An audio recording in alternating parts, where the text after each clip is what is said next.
We're talking about it. Maybe the national anthem.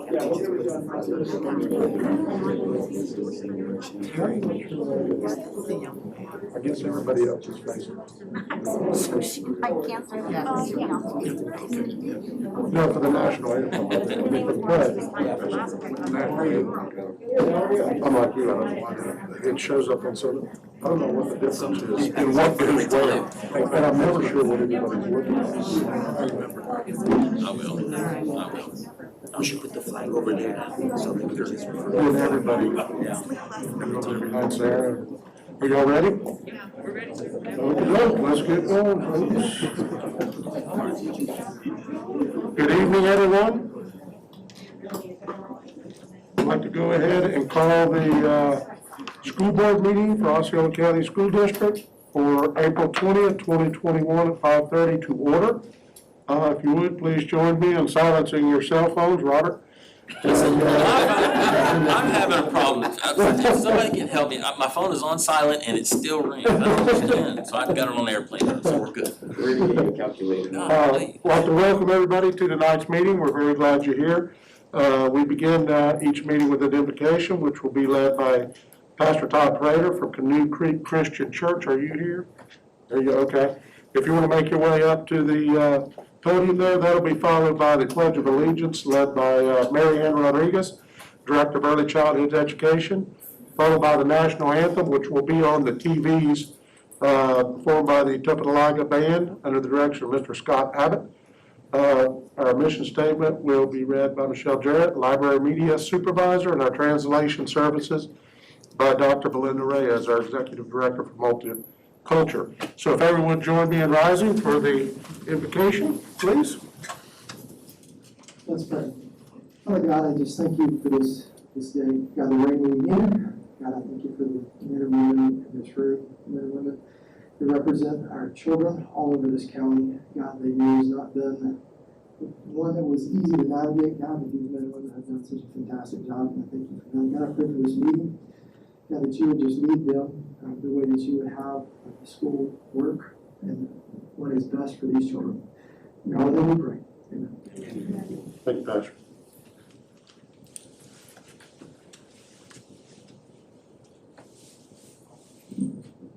Allegiance to the flag of the United States of America and to the republic for which it stands, one nation, under God, indivisible, with liberty and justice for all.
The mission of the School District of Osceola County is inspiring all learners to reach their highest potential as responsible, productive citizens. Thank you.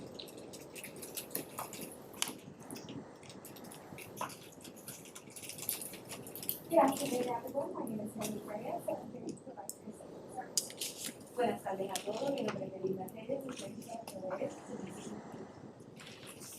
Thank you, Dr. Edge. Brings us to comment portion from our boards and superintendent, Mr. Bass. Is it start with you today? No, that's fine, sure. As always, I want to thank all of you for attending. Thank all of our teachers and all of our support staff for everything that they do for our students. It's been a rough year for all of us, but I can see light at the end of the tunnel. I think maybe these things will go away. So let's keep our fingers crossed. Just a couple quick things. Last night we had our booster meeting at Harmony High School, and we were able to earmark $5,600 for scholarships for some deserving students, and we're very proud of that. And also want to congratulate our Harmony Middle School, both boys and girls flag football team made it to the champion. Not only did they make it to the championship game, they won. So we got 2 gold cups for Harmony Middle School. That's fantastic. And last, as always, my go-to person, Mr. Phelps, I want to thank him. He's always great I had some parent questions and issues, and he addressed those. And thank you so much for everything. That's it. Yeah, I want to recognize just some people who are doing extraordinary things inside the district, in the district. Michael Posiak, a teacher down at the Kissimmee Youth Academy. He took me on a tour. When you're looking at these type of facilities for troubled youth, it can be heartbreaking. But he's certainly doing the work of somebody who's just filled with passion and love for these kids. And I just want to give him a little bit of shout out. It was just emotional to see how much somebody will sacrifice of their own time for someone else. And this Mr. Posiak just reminded me of how much soldiers love each other, when you take care of each other. And that's how he's taking care of these kids, just a true leader. And I have to just tell him what a great job he's doing. I also want to thank Hector Acosta, Jose Lopez, and Carlos Morales, who are at OTEC, who during a ceremony for their certificates of some graduating students just did a phenomenal job. And then I believe it was Mr. Lopez who, he said, hey, by the way, this certificate belongs to somebody in your district. Do you want to go deliver it? And I was like, okay, so I delivered it, and that was probably the best, most well-spent hour in the evening of delivering work I've ever done. I spent just a tremendous amount of time and with the Vargas family and his 3 daughters, 2 of which are graduated from OTEC at this point in different programs and are just doing great things post our education that we've provided for them. I'd like to thank Mr. Inwood at Poinciana High School, who had his kids at a construction job fair today that was at our transportation facility on Simpson. And all these kids looking sharp, wearing ties, wearing suits. When you have a really good teacher, it really shows in the kids, and it's just, he has done an amazing job. And that's an amazing program at Poinciana High School. I just wanted to say thank you to him and Mr. Schwartz for providing him with the sufficient support that he needs to really provide these kids with a leg up. And then I'd also like to thank Nina Fe Gerong Awang and Doris Cobb at Poinciana Business Academy for the stuff that they're doing. Also, great job, just a tremendous pair of ladies, extremely intelligent and passion for their school and the work that they're doing. And lastly, I wanted to thank a young Miss Bass, or a shout out to Miss Bass, who got an article published called Our American Heritage.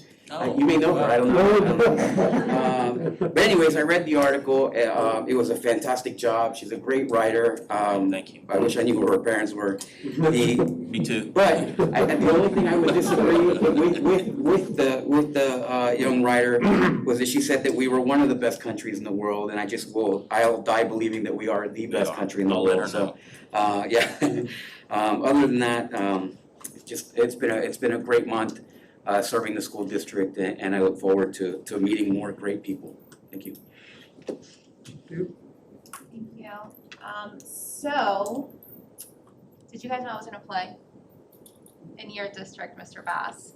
Why didn't you let me know? I've been there. I know, it was great. So I just wanted to thank the St. Cloud Drama Department for inviting me to be a guest speller at the 25th annual Putnam Spelling Bee. I don't know if anyone caught it, but it was an amazing play. It's really great. And I had a really delightful time just hanging out with the kids, being part of the audience and then being part of the play as well. It was really great. There's a that community, specifically those students, are so passionate about theater, and as a fellow theater person, I just couldn't help myself to give them a shout out. And then the Flora Ridge Elementary students were supporting Autism Month by wearing blue, so I just wanted to give them a shout out for being supportive of the cause.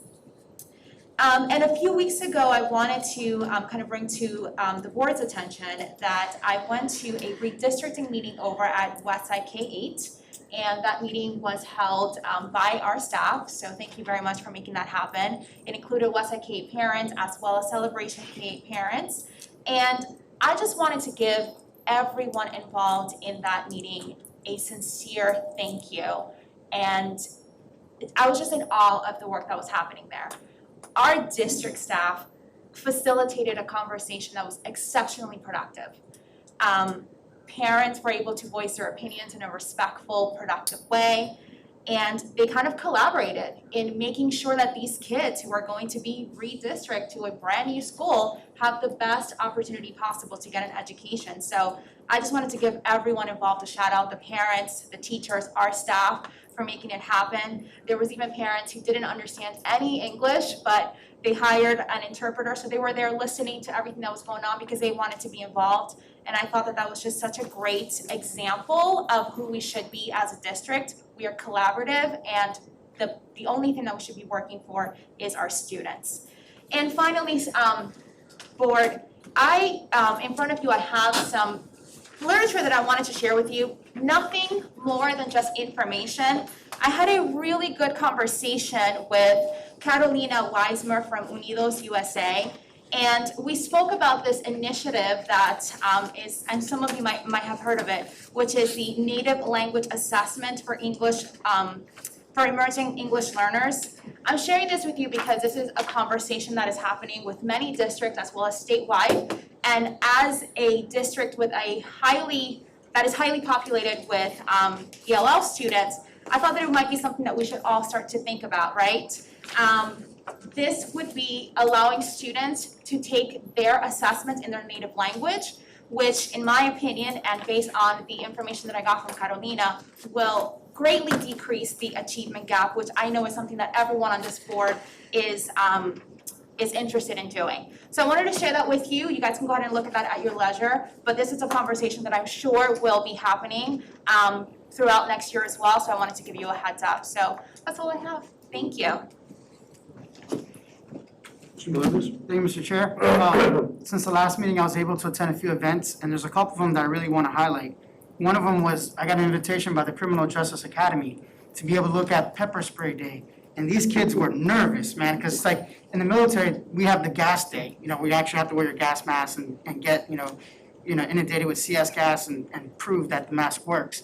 So all these cops or cadets, they were like really nervous. And so, but what the amazing part was that this academy had attendees and recruiters from all over. I mean, there was like the city of Ocoee, OPD, St. Cloud, Kissimmee, and some of them were actually alumni of the program. So it's really like a brotherhood. So this academy is really top notch. When not only do you have recruiters going to the academy, but prior students that had no ties. They just know that Pepper Spray Day is like the big day where they have to do this obstacle, and they go there and they really just learn. And so I really want to commend the folks that are there. The instructors are excellent, and we really have a gem in that program, because at one point when I visited, they do continuing education classes too. So not just for cadets, but they actually had law enforcement agencies from different organizations come down, and we trained them. I think it was like use of force and things like that. So our instructors are capable of not only teaching cadets, but also teaching the agencies themselves.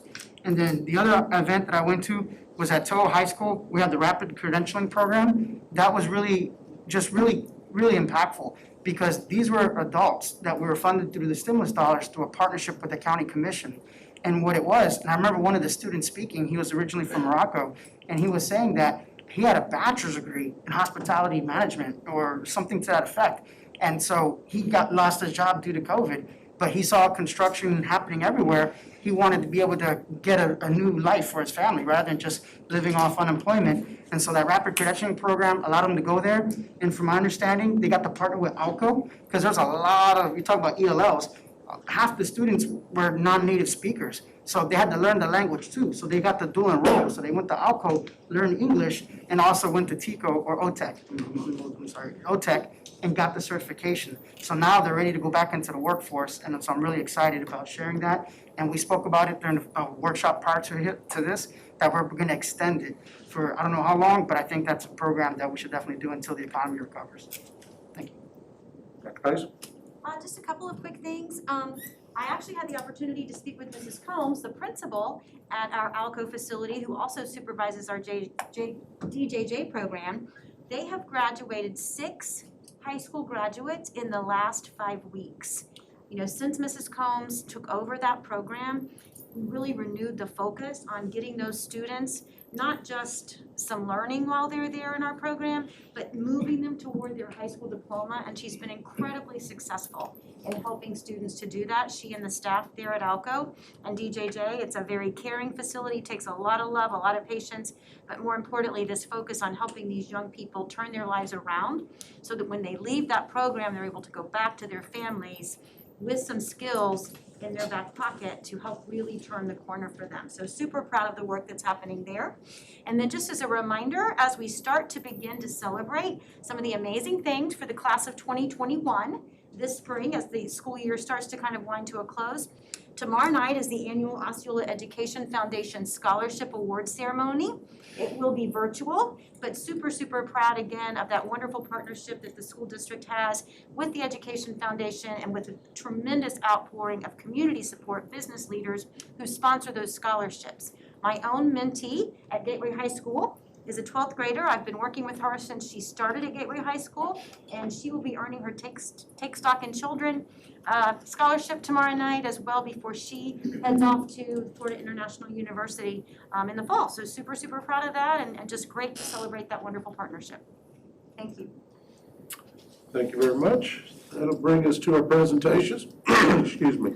Our first presentation this evening is the School Library Media Month Proclamation. Ms. Jarrett, our Library Media Supervisor, will lead that. Thank you. Good evening, board and district leadership, Dr. Pace. I even wore my book nerd mask for all of you. You know, I love libraries. Our libraries are integral to the experience that we have in our schools for our students. They provide a safe space for students to explore, create, question, invent, connect, and grow. And this year, with everything that's gone on, we still have checked out over 600,000 books to our students, both ebooks and print. So we're still getting kids reading and we're still making a difference with kids. So please allow this proclamation. While I make it a little bigger. My eyes are old.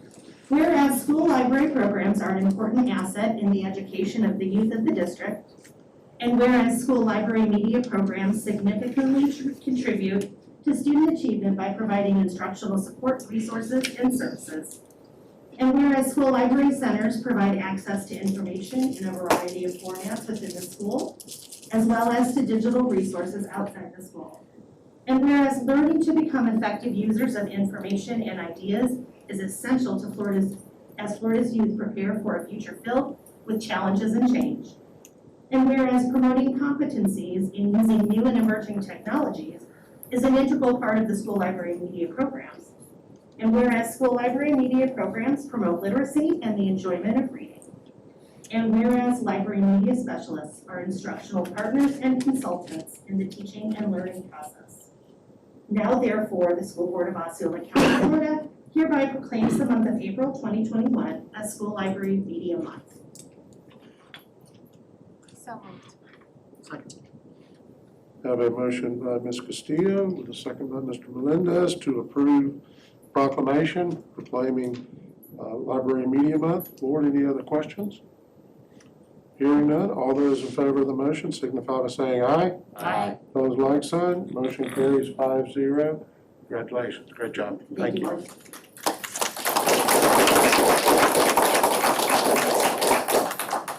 Next is the 21st Century Program Highlights. Ms. Rodriguez, our Director of Early Childhood Education.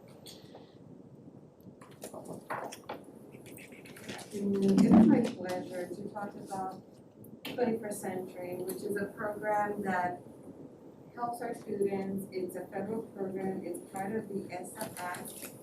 And as a former principal of a program, I know how important it is for the community to have our students after school in a safe environment. And the program really is there to serve. We serve students from K to 5.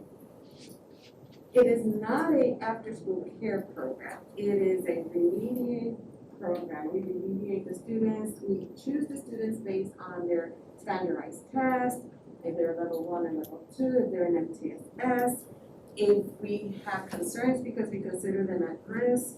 So the team chooses the students, and obviously if they have younger siblings, they can stay also. That's why it's a K to 5 program.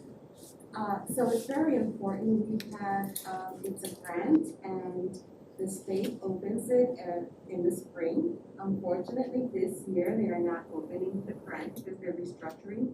But at this time, we have 11 schools that have the program. 2 of them are sunsetting, which means this was their last year, and that's Highlands and Deerwood. And then 6 of them are going into their 3rd year. We have Chestnut and Papa. Then we have Thacker, and we have Flora Ridge, and in the area of PDL, we have Cypress and Ventura. We also have 3 new schools that started now in April, like this semester, which are Central, Pleasant Hill, and Koa Elementary.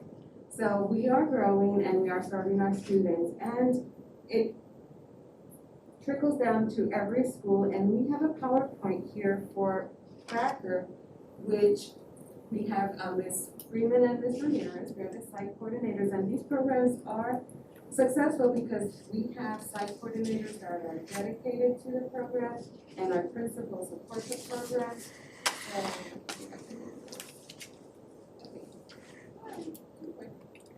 So as you can see, the schedule is a full schedule. They do, they have the snack, they have homework, that's part of the grant, they have to do homework.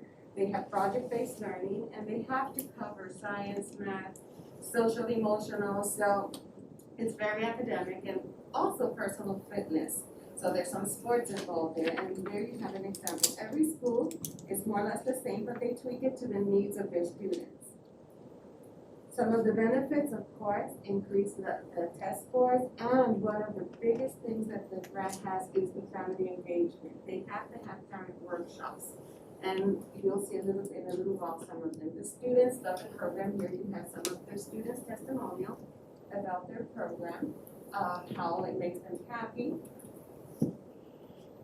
Another one says they learn a lot of stuff and it helps them become a better person.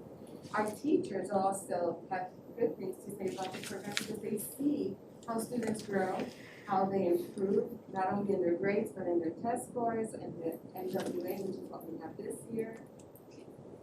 And we look at the data to see where we need to tweak the program.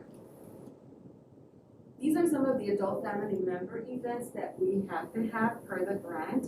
The first one, the Lights on After School, is in October, and it's a national one where every after-school program invites the community to come in and the parents to see the program.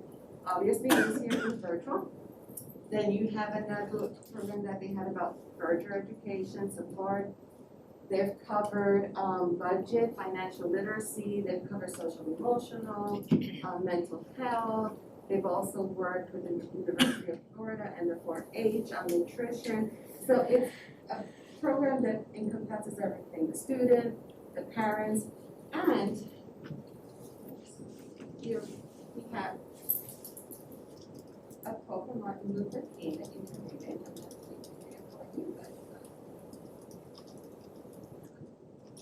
And Thacker has had it for a long time. They just started again after a hiatus for a while, but they've served about 1,000 students in the 10 years that they've had the program. We want to thank the principals and the administrators, which in this case were Thacker, Ms. Januski and Ms. Martinez, and Dr. Adams, which is the grant project manager, that really is the spine of the program. But as I said, as a principal, it was important for me because it involves the community. but as the students, it also is. And we have one of our students here that in one of their social emotional classes, they talked about courage and the courage of being who you are. And she wrote a poem, and we would like her to read it for you. So if she can come back.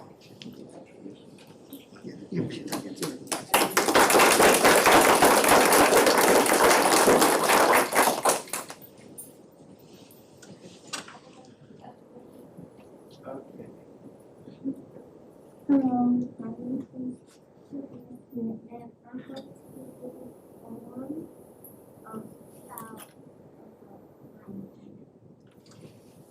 I am here inside my heart and wonder what's going to happen in the future. I hear people laughing. I see my family having fun. I want businesses to stop. I'm beautiful and I pretend to play with my mom when she's not home. I feel sad how people are still rude to black people. I touch my heart because I really miss them. I worry what's going to happen in the future. I cry when I don't see my mom from beautiful and tender. I understand not to focus on people who don't care. I say to myself, what a wonderful world. I dream about my successful life. I try not to cry when people are rude to me. I hope to be a better person in life. I'm grateful inside my heart.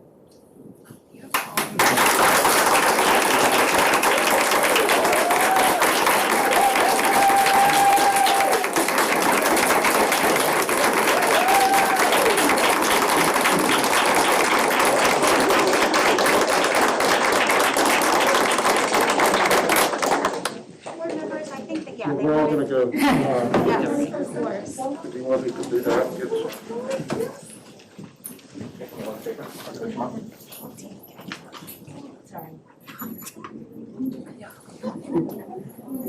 I got your phone. Yes, I got your phone. Good job. All right. Young words, you're right in front of everybody too, on camera. Holy moly. Your generation is what's gonna fix all of this. That's fantastic. Good job, Nevaeh. Thank you. Yes.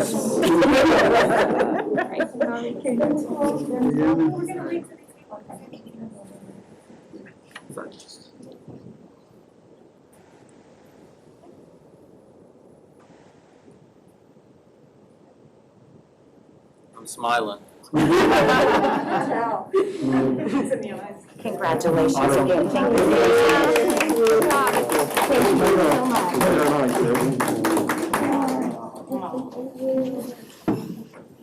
I just have one question.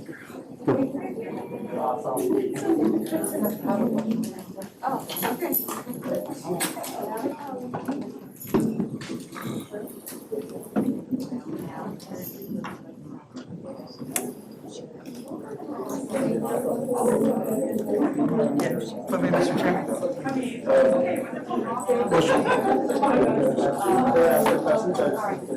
Quiet down. Mr. Melendez, you have a question? Yes, sir, Mr. Chair. What is the selection process or criteria for the schools? Are they restricted to Title I schools? Or can we say, hey, these are the schools that are struggling academically, let's try to boost them up and recalibrate to who gets the 21st century program? So every year, they change the criteria. So we look at their criteria, and a lot of times, they have to be struggling schools, not necessarily Title I schools, but schools that are targeted, for improvement. So it depends on what the criteria they want for that year. So we look at the criteria, we look at every school's data, and we try to match their data, their needs with what the criteria is to try to get the grant for that school. Thank you, that's it. Thank you very much. That was outstanding. It's maybe downhill from that moment in this meeting. Oh, boy. Brings us to appointments. Not that it's bad, that's when we, it's gonna be hard to outdo that. So, no. Maybe just a plot. Yeah, I don't think we'll top that. How about that? Appointments and transfers, Dr. Pace. Thank you, Chairman Thacker. I'd like to call Mr. Michael Milvin to the podium, please. Board members, once again, we had the opportunity to conduct final interviews this week for 2 AP new appointments, and we just had such an outstanding group of candidates. It's just been really encouraging to see the work of our leadership pipeline. And I have to tell you, some of the administrators in the room here tonight have been instrumental in that, as well as a couple of them who left shortly after. But Mr. Whedon, Mr. Santiago, certainly Ms. Harrell are all doing a great job, Dr. Rolando, to build people on their team. And we've just been blessed to be able to really put that in place across the district. And it certainly starts with our school leadership team supported by the district team here. But speaking about Mr. Melvin, he has been the International ESOL teacher at Alpha Language School in Japan, the teacher at Discovery Intermediate from 2007 to 2012, literacy coach at Discovery Intermediate 2012 to 2014, ELA resource teacher, project manager for Osceola testing platforms in Osceola County Middle School curriculum and instruction, and currently is the Dean of Students and Test Coordinator at Narcoossee Middle. He shared with us during the interview some great information about what Narcoossee Middle is looking to do with restorative practices to help reduce suspensions and exclusionary practices, particularly for some of our underserved children. And I am confident he's going to bring that to the team at Kissimmee Middle under Dr. Rolando's leadership.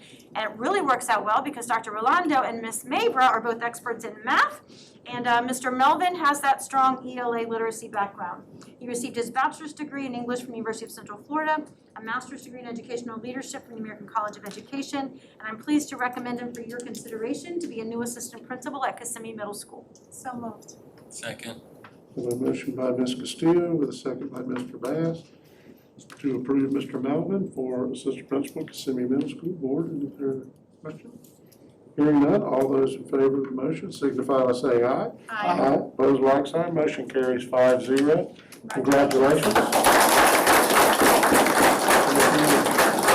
you'd like to say a few words, if you have people here with you you'd like to introduce, the floor is yours, sir. Absolutely. I am here with my wonderful wife, Jenny, members of the board, Dr. Pace. I'm absolutely humbled by the trust you're placing in me, and as Dr. Pace was saying, I have worked with, I can't even put into words how many great leaders over the years in this county, including Mr. Allen, Mr. Reed, so many others, and I am here because of the trust and that they've placed in me and the opportunities that they presented me, and I am so excited about moving forward and being able to place that trust in the next generation of educators. So, again, my wife, my family, and I are just wanted to show their gratitude and say thank you to the board, Dr. Pace, Mr. Allen, all the district leadership, Ms. Mabra, Mr. Reed.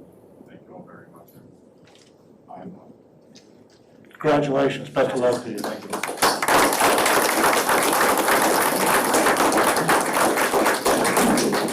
And now if I can invite Ms. Ashley Webb to the podium. Board members, Ashley Webb has been a teacher at Celebration High School, a teacher at St. Cloud Middle, the AVID coordinator at St. Cloud Middle, a teacher at St. Cloud High, and then the Dean of Students at St. Cloud Middle since 2017. She received her bachelor's degree in history from Florida State University, 2 master's degree in educational leadership and curriculum and instruction from the American College of Education. And she is excited, I know, about potentially taking on the role of being the new assistant principal to join Mr. Santiago's team at Discovery Intermediate with your approval board. So moved. Second. I have a motion by Mr. Bass with a second by Mr. Arguello to approve Ashley Webb as the new assistant principal at Discovery Intermediate. Board, any other questions? Hearing none, all those in favor signify by saying aye. Aye. Those like sign, motion carries 5-0. Congratulations, and if you'd like to say anything.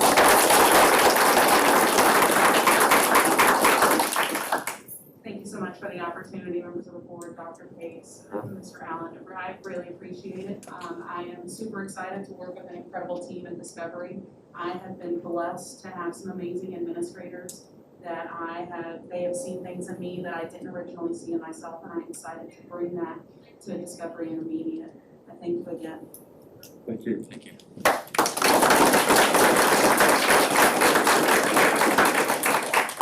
And then finally, board, for your consideration, this would be an administrative transfer for Ms. Kelly Rogers, currently the assistant principal at Bellalago Academy, to transfer to the vacant position of assistant principal at Neptune Elementary School. Kelly is not with us tonight. So moved. Second. A motion by Ms. Castillo with a second by Mr. Melendez to approve Kelly Rogers' transfer from Bellalago to Neptune Elementary School. Board, any questions? Hearing none, all those in favor signify by saying aye. Aye. Opposed, like sign. Motion carries 5-0. Is that it, Dr. Pace? Yes, sir, for administrative appointments. Thank you all very much. Great job. This is the time, if you would like to sneak out and go do something more fun, you are very welcome to. We'll give you a minute or so to do that, and congratulations to the two that are here. Great job. And as soon as they kind of make their way out, Dr. Pace, do you have a back-to-school update for us? Yes, sir, I do. Thank you, Chairman Thacker and members of the board. Quickly, we have 74.5% of our learners back in our buildings. That's staying really consistent now over these last few weeks. I will share with you that our administrative teams, the teachers, supporting staff have been working really, really diligently to ensure our parents of the safety of our classrooms and also the importance of meeting state expectations for completion of state and national assessments. While the most recent emergency order does offer grace for students and for schools regarding consequences of assessments at high stakes accountability, including graduation requirements, school and course grades, and promotion decisions, we still need all of our students to complete these important exams. Number one, so that we can use reliable data to guide our instructional efforts over this summer and next fall, but also because we know that important graduation requirements for this year's 9th, 10th, and 11th graders are going to, are some horrible thing happening again, the 10th grade FSA and Algebra 1 EOC. And every test attempt is an opportunity to practice and potentially earn that required score while the content is fresh in their minds, to avoid being just under immense pressure that some of our seniors have experienced over the course of the last year because of missing testing last spring and some of those key opportunities. So also want to remind our students and families who have students in industry certification courses, advanced placement courses, international baccalaureate courses, dual enrollment courses. Every single successful course completion or successful test score is like money in the bank. It has evidence then that these students are career ready, they're college ready, they're earning those key certifications, and that's a college class that a parent then doesn't have to pay for down the road. So definitely encourage them to take those courses and test very seriously. Most of them are in the month of May, but that is right around the corner. Last week, we did launch student vaccination clinics in partnership with Eric Larson from Prescriptions Unlimited. Our school nurses assisted with administration of that first dose of the Pfizer vaccine. At St. Cloud and Gateway last week, we were able to work with 451 of our students 16, 17 and up. A parent does have to accompany them. And this week we have clinics at Liberty and Celebration, again, open to students ages 16 and up. Parent does have to accompany with them. We encourage them to register in advance. And this week we've learned that parents can also be vaccinated if they have not been so and want to do it while they're there with their kiddos. Again, just register in advance.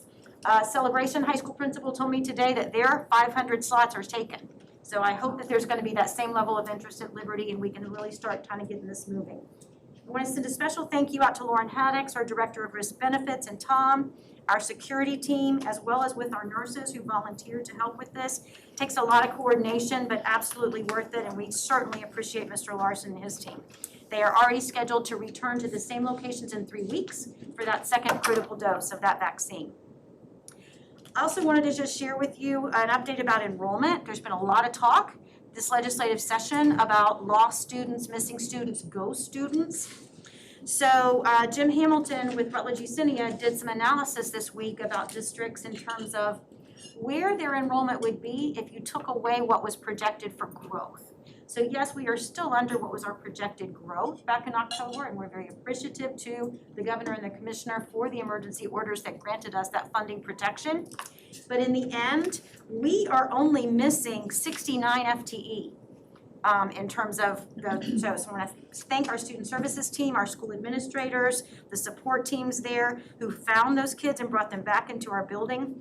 In contrast, for example, similar districts of size, Brevard is down 3,185, 185 FTE, and Volusia was down 2,043. So I'm super glad that, we were getting those kids in the building in our community, and hopefully we can continue to bring them in for next fall. We've also determined this week that social distancing protocols and masks are going to allow us to give seniors 6 tickets for graduation ceremonies instead of 4. So I think that will be well received by students and parents. We want to just remind everybody there has been a little bit of an uptake in our community in terms of COVID since spring break. So we want to encourage everybody to still be safe, because the last thing I want to do is just find out that we've got a quarantine situation with a member of the class of the 2021 at the very last minute and they miss a graduation ceremony. So encourage people to be mindful of that. We're also hopeful that by fall, based on what happens, we will not have the same need to limit capacity at our school events like athletics and performing arts that we had this year. So we had tasked Mr. Ryan with pursuing some competitive quotes for the online ticketing services that we use this year. He's still in final negotiations, but we think we're going to be able to bring those fees down considerably and transition to offering the online service for a smaller fee, but also being able to take cash at the gate for those parents who don't want to pay a fee at all. So I think that will be well received as we move forward.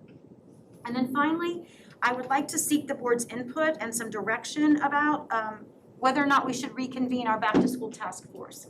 If you remember last June, we brought together a principal from elementary, middle, and high. We brought together a parent from elementary, middle, and high.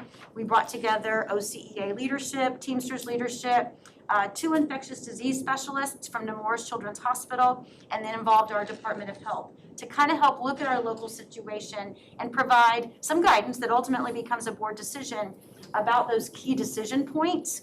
One of them, obviously, that's a hot topic is wearing masks. Will they be required in August or not? One of them will be how many kids can we seat on a bus? Currently we've been able to keep our routes low at 2 seats for the bus. That's not cost efficient, but what is going to be the safest piece? How do we arrange our chairs and desks in classrooms and cafeterias? And with the board's permission, I would charge Mr. Phelps with bringing that group together again the first week of June. They were very, very productive. We engaged in virtual meetings so that we can then be sure we're making informed decisions about these things and communicating them to parents and staff, early on in the month of July so that there aren't any surprises in August. But looking for some more direction not to do that? I thought we had already decided. You So, okay, yeah. Jen? You doing it? Yep. Well, Very good? you got a consensus, you're good. All right, thank you very much. That's all I have, sir. Mr. Melendez. Yes, mine was the enrollment piece, Dr. Pace, when you're mentioning that, next year we're expecting a high amount of students that are digital to go in face to face. And, but I was a little bit confused when I read the staff's analysis of school capacity, because they call it functional capacity versus like permanent student stations. But then I was wondering, can we get like a district-wide report that has it minus portables? Because I'm hearing that's a different thing too, because I'm thinking about capacity, I'm thinking about capacity inside a building. I don't really want to count a portable. I know technically a portable is capacity, but I would like to just for our own purposes, see the actual student stations that are inside a building or a wing as opposed to a portable, and look at that capacity analysis of each school. Okay, sure. I will work with the team, Mr. Melendez, to see if we need to modify this report. And I'll make sure that the whole board gets a copy of it. Thank you. That's it. Okay, Ms. Castillo? Thank you, Mr. Chair. First of all, great job to our team for only being down 69 FTE. I think as compared to the other districts, that is a great accomplishment. So thank you so much. I know that there was a lot of work to get those students back. My question is with regards to the vaccinations. First of all, thank you for providing that as a parent. My daughter was student number 2 to get her vaccine. And we will be back at Gateway to get her booster. I did find out then that you can get Pfizer, the shot for the parents. They asked me if I wanted. I've already been vaccinated with Moderna, so I wasn't eligible. But is that going to be communicated to the community at large? We did. There was a little bit of uncertainty about that on Right. Saturday in terms of what the protocols were. I got a couple of text messages and I'm like, look, if Mr. Larson wants to vaccinate people, vaccinate them. Right. As long as he's okay with it. But this week we did send out some social media yesterday and we'll continue to do that throughout the week, that it can be both the student and the parent. We also did open it up to any staff members who might be still lingering without their vaccines. Yes. It is the Pfizer, that's the only one that's appropriate for kids 16 and 17 right now. Hopefully we'll get some decisions later this week about where they are with Johnson & Johnson, because that single dose would be really super handy, but we have to make sure it's safe. But this is the Pfizer. Okay, and so would that be 2 parents or just 1? Either way, as Okay, long as they good to know. register in advance and there is capacity, he'll give them The shots until they registration. run out. Awesome, thank you so much. Any other questions? Board, if not, that brings us to agenda modifications. Are there any additions, deletions from the agenda, or items to be pulled from the consent agenda? I do, Mr. Chairman. Okay. 11.04, 11.05, 11.06, and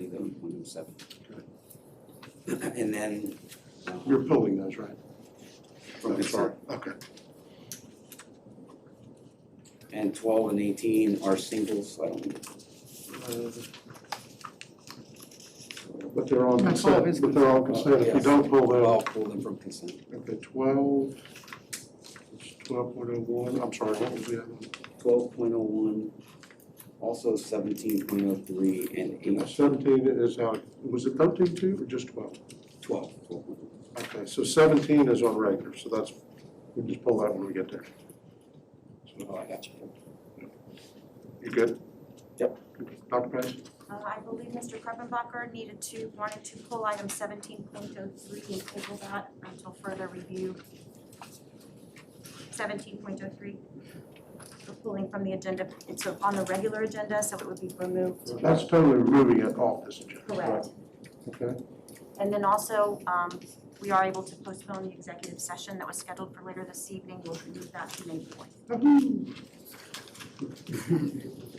Anything else? 802, Mr. Chairman? Pardon me. 802, 8.02. Okay, Oh, I'm sorry. Come back, please. okay. Is that it, Julius? Yes, sir. Okay. All right, so I also wanted to add to new business, a discussion about the school board committee assignments.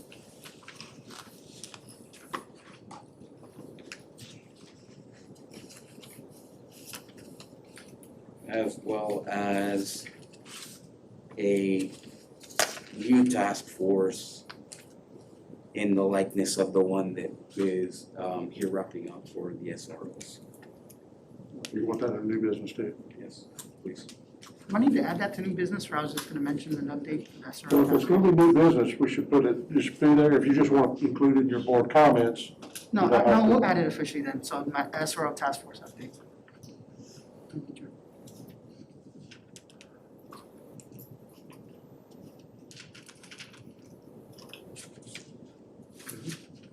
And I may have, this has been kind of a confused way, but Okay. the school, oh yeah, okay, assignments, I did do that one, right? You said school board committee assignments. Yes. What I wrote I down. just wanted to make Does that cover what you're talking about? Yep. And I've got, new task force, because I got lost in the SRA task All right. force from Julius. Yeah, thank you. All right. Board, would y'all like me to make the motion? Yeah, because I don't know what's going on. It's a lot. Okay, on the consent agenda, we want to pull items 11.04. I will make a motion to pull 11.04, 11.05, 11.06, 11.07, 8.02, and 12.01 to remove from consent agenda and move to the regular agenda. I'd like to remove 17.03 off of this agenda. Under new business, I'd like to add 3 items, two for Mr. Arguello, a new task force discussion, school board committee assignments, and for Mr. Melendez, an SRO task force update. And that, I believe, is my motion. I'll second that. Please help me if I missed anything. Email Good second. job. Okay. We have a motion by Mr. Thacker, second by Mr. Bass. If I don't need to repeat that again, it will be fine with me. Any discussion on that? Hearing none, all those in favor signify by saying aye. Aye. Opposed, like sign, motion carries 5-0. That will bring us let's do the consent items that we pulled out. First, we'll start in order, 8.02. Mr. Melendez, I believe that was you. Yes, sir, Mr. Chair. This one's like a congratulatory one. I don't really have an issue with it, but what I want to highlight is the fact that we're having internships with our students with corporate America, so to speak. And that's something that I want to encourage more of the district to do. So I know that's only one position, but I do believe that, students can learn from a textbook all they want all day, but until they get actual hands-on training in the real world, I want to encourage more of this, basically is what I'm saying. So however staff wants to do that, look at opportunities, maybe proactively talk to businesses and identify which ones are local that want to create internship programs, I'm all for that. With that, I motion to pass it, unless anybody has any discussion. Who said second? John. I have a motion by Mr. Melendez, second by Mr. Arguello, to approve item 8.02. I have one very quick. Is this something you kind of got going, or is it, how did this happen? No, somebody, I don't know who did it, so I'm just really glad they did. That's kind of cool. I just didn't know. There's something. Board, any other further questions or comments? Hearing none, the motion by Mr. Melendez, second by Mr. Arguello. All those in favor signify by saying aye. Aye. Opposed, like sign, motion carries 5-0. That will bring us to item 11.04, which is the bid renewal for Bellalago Academy. Mr. Arguello, you pulled that? Yes, Chairman. So this is basically the same contracts that were up for renewal that were pulled last time, pending an investigation of the circumstances of this awarding to one company and the misunderstanding between the company that had resigned from these contracts. From what I understand, the investigation has not been completed and everyone is kind of still in the same holding pattern. So Frank hasn't come back to me to tell me that he had finished his investigation. He hasn't been able to make contact with the proper parties as of yet. I know that that's kind of still in motion, so that's kind of where that is at, so. I know that I shared your question, your questions on these when you raised it last meeting. It was fine with the moved on. Certainly. I'll motion to pull it. Let me finish my comment and we'll go back to that. That's okay. I did talk to 3 different staff members that had dealt with this company on all 3 of these and had done school, I don't know what they call them. They go and they walk the property and talk about what the bid is prior, and I talked to all of them separate, and I kind of got the same story, so I could go ahead and go with these for approvals, but Mr. Arguello made I think we got to do one at a time, John. Okay. So 11:04, you made a motion to, again, table to the next meeting, I guess? Yes. I have a Discussion? question. Do we have a second on that? Oh, I guess I'll second with discussion. Okay. Just let me catch up.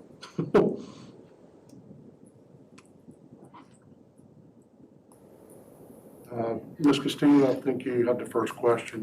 Yes, thank you. Mr. Koppenbacher, did you attempt to make contact with the parties involved? Yes, I did, and there are 2 people that work for the company, Salvatore and I don't want to mispronounce the other lady's name.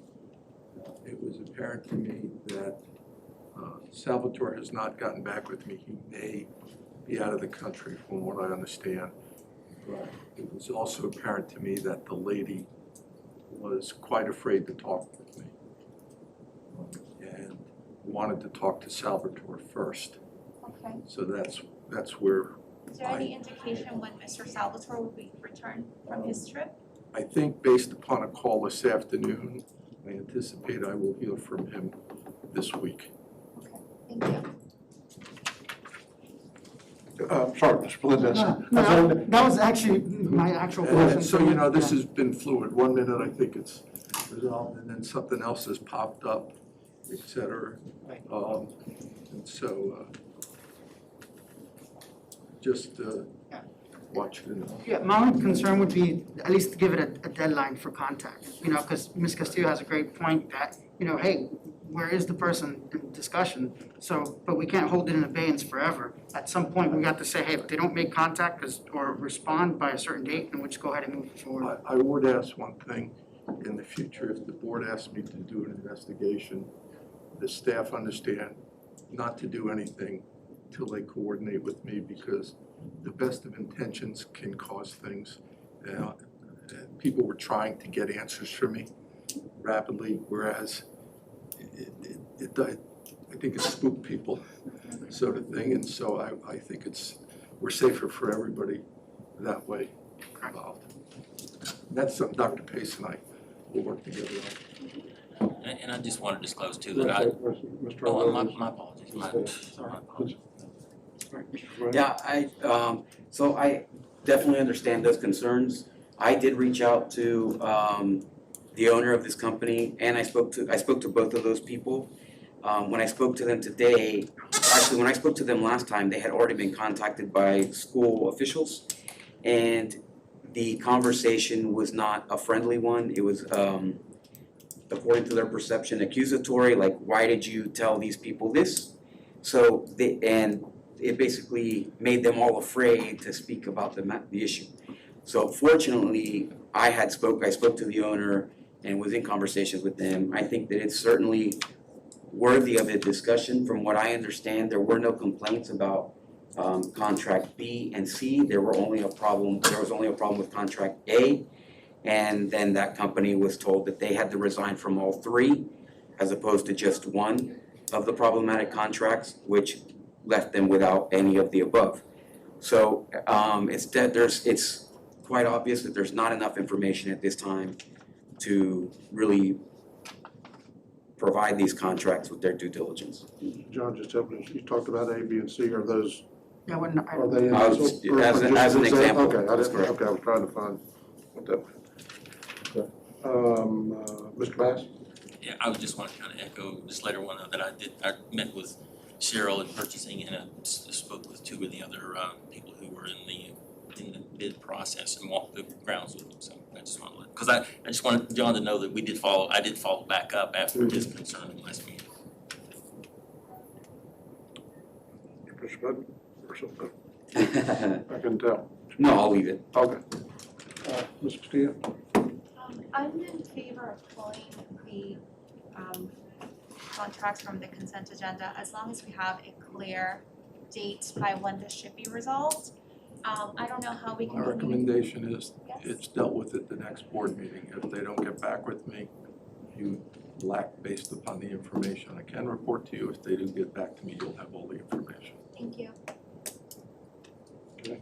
I have a motion by Mr. Arguello, and second by Mr. Melendez to table these until the next meeting. I want to clarify, based on the discussion, is in the motion, Mr. Arguello, that next meeting's due or die? Yes. Okay, you're okay with that, Mr. Melendez? Yes, sir. You're okay with that? All right, I was actually ready to move on these based on my conversations. At the board's pleasure, I'm fine to wait too. We're going to do this individually, correct? Yeah, we gotta do this We have four the world to know. So, all those in favor of tabling these items to the next meeting as time sensitive, signify by saying aye. Aye. Opposed, like sign, motion carries 5-0. That brings us to item 11.05. Motion to table. Second. I have a motion by Mr. Melendez with a second by Mr. Bass to table this until the next school board meeting, at which time a decision will be made. Any further questions? All those in favor signify by saying aye. Aye. Opposed, like sign, motion carries 5-0. 11.06 is the approval for Lakeview, East Lake Elementary. I move to table 11.06. I have a motion by Mr. Bass with a second by Mr. Arguello to table item 11.06 with the next meeting being the deadline to make a decision. Any further discussion? Hearing none, all those in favor signify by saying aye. Aye. Opposed, like sign, motion carries 5-0. Item 11.07 is the same type lawn service for Pleasant Hill Elementary Board. Motion to table. Second. I have a motion by Mr. Arguello with a second by Mr. Bass to table item 11.07 with the next meeting being the final. Board, any further discussion? Hearing none, all those in favor of the motion signify by saying aye. Aye. Opposed, like sign. Motion carries 5-0. Mr. Chairman, Yes. can I ask Sarah, could you have purchasing get me, what is the dollar value of each one of these contracts? Okay, that brings us to item 12.01, and I think that was Mr. Melendez pulled that, or was that you, John? I think that is you, John. Might have been me, yeah. Yeah, it was you. 802 is yours. Okay, sorry. So item 12.1 is the approval of the Second Amendment Original Governance Operations Contract. Okay, so for me, the reason I pulled this was that we were waiting. I did speak with Mr. Thorne at length regarding this contract, as well as the team at Valencia. When we had discussed it most recently, we had talked about reducing the term so that it was just a little bit more flexible.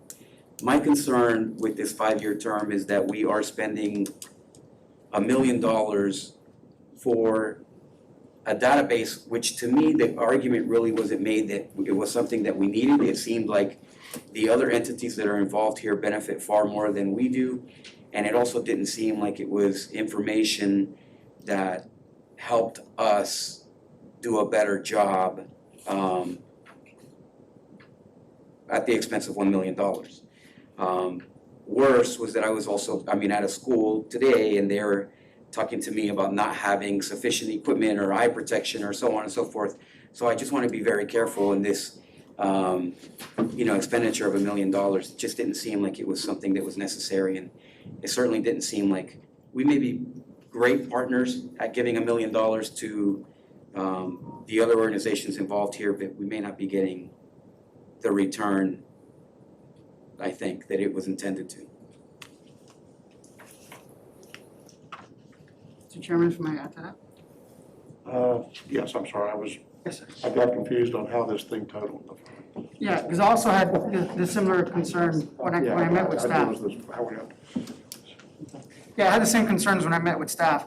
And one of the issues was when I found out about the history of this and how it got started, it was, spearheaded by Valencia College and a very noble effort, but essentially collecting data or longitudinal student data from both Orange County and Osceola County so they can make better decisions on how to structure their programs and things of that. So to me, it's a very noble cause, but it's like I have a fiduciary responsibility to Osceola County. Especially, it's not just $1 million over the course of the 4 years. We also have to pay a full-time staffer dedicated to the program as well. And so my issue was that, when you look at the data, we're not really the primary beneficiaries of that data. So when I met with Mr. Thorne and a couple other folks, I asked the question, what data is collected that we cannot obtain on our own? Because it's just a database. We have to actually populate the database with information. And so they told me the initial answer was, we can get data that we don't have, like financial aid information, like what kind of financial aid do they use when they go to the post-secondary education. And as much as I think that's a nice piece of information, but once they leave our schools, we don't have a fiduciary responsibility to know how they're getting financial aid at the next level. So I reframed that question. I go, what data is collected for K-12 students that we cannot collect on our own? Because we have our own research department before this grant. And then the answer was, well, we can collect data on Orange County students. And I was like, I love Orange County students, but I'm not fiduciary responsible for Orange County students. Now, we do get some students that transfer from Orange County to here, and so that's kind of, maybe some extra spillover benefit. So then I recouched it again a third time. What data can we collect that we cannot collect on our own with our current systems in Osceola County? And there is no information. They couldn't answer that because we already have the data, because we have to literally take the data and put it into the database. So we are collecting our own data. So that was the real issue that I had, that, again, that we are spending over $1 million plus the staffing of a dedicated employee. We're not the primary beneficiary of the database. And basically, it looks like we're underwriting the program for Valencia and UCF to use that information. So they did show me some extra benefits, but I'm just really concerned because right now, we don't even have an agreement with our ESP yet, and we're almost at the end of the school year, and we haven't even ratified that yet. Fully voted on it to get paid. So I don't really feel comfortable with us shelling out over millions of dollars, or over $1 million to something where if I had a choice of where to spend that money, this wouldn't be it. You know, there's other areas of need that we can use with that money as opposed to a program that the primary beneficiary is Valencia and UCF. So I wouldn't support this at this time. You good? Yes, sir. Mr. Arroyo? Yeah, one of the other concerns that I had was that the program went to self-sustaining apparently, or we're in the process of becoming self-sustaining now. But the contract still alludes to Accenture's role in this, which would still allow them the access to our information. So in terms of the data sharing and the privacy issues, there's a lapse that this, you know, the contract itself here shouldn't necessarily dictate what the new process will be for sharing information or involve the same players at this stage. So I think that that's kind of just a little bit of exposure. And just to reiterate, I'm just $1 million, I think that we're just kicking back $1 million to the other entities here, which it's all well intentioned, but it's not really providing us with a return on investment in terms of education. Dr. Pace, can you help me remember, because we're into this thing already, right? This would be the second 5-year contract. Right. Can help me remember the. This has been a project of the entire Central Florida Educational Info System as a way to not just look at the data, but try to identify the whys and what the data is telling us so that we can then make decisions about how we schedule students, how we prepare students to help them on long-term success.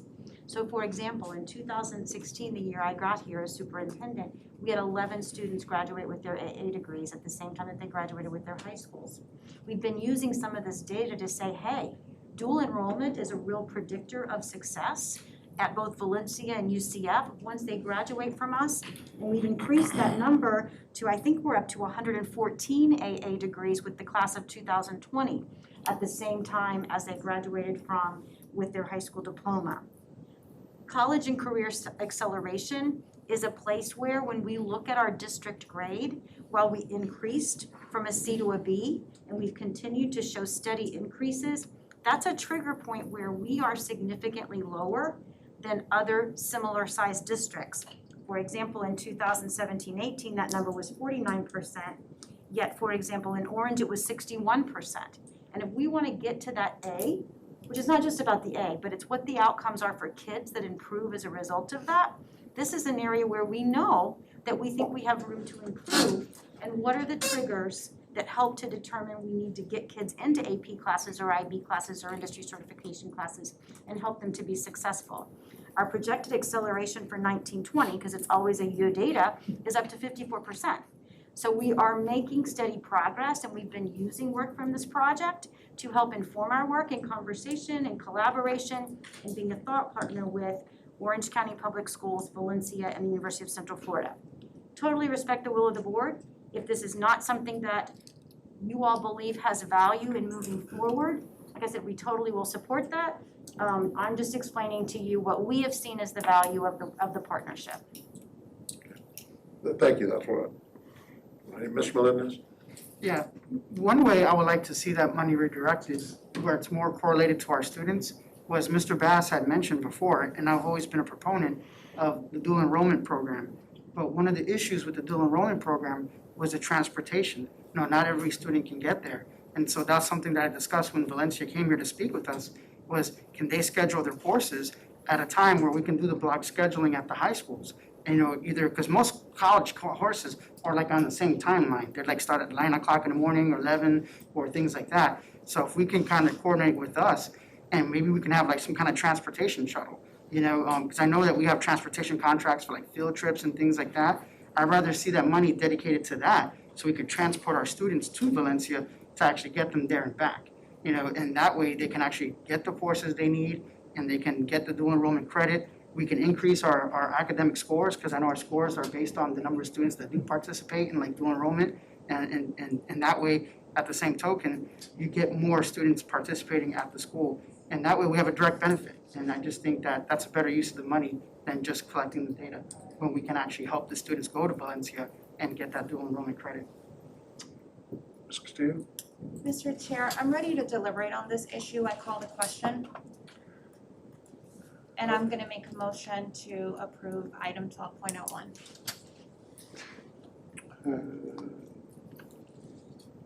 I'll second that. Have a motion by Ms. Castillo to approve item 12.01 with a second by Mr. Bass.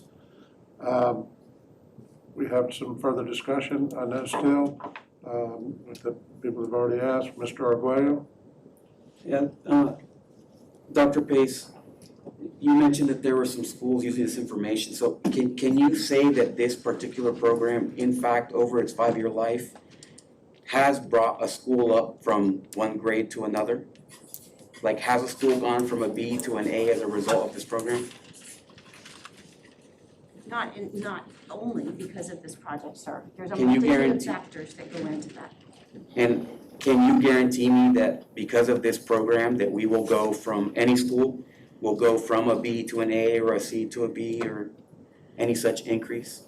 There's no silver bullet, sir. There's not one single program or one single project or one single grant that's going to do that. It Thank you, requires a Dr. multitude of factors. So the issue is that we got 114 AA degrees through Valencia at a cost of $8,700 each, which is essentially more than it costs to get an AA from Valencia. It would have been cheaper to actually pay for these students to go get their AA at that school and graduate. So, and this is only for information which we may or may not be able to act on in any appropriate fashion. Also, if we were paying our portion, then it would be far less than that. And I just think that the amount of return on investment, we can't guarantee that it's gonna raise any of our school grades. We can't guarantee that the information is gonna lead our students to any further success. The only thing that we can do is track some things which may or may not be relevant to a better educational process. So at a cost of $8,700 each, we might as well just give these kids an $8,700 scholarship and allow them to succeed.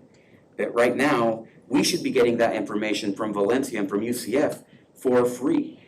Right now, we have two redundant systems, it seems like. We have our own system, then we have CFeed, and CFeed doesn't provide us with any more information than our own organic system does.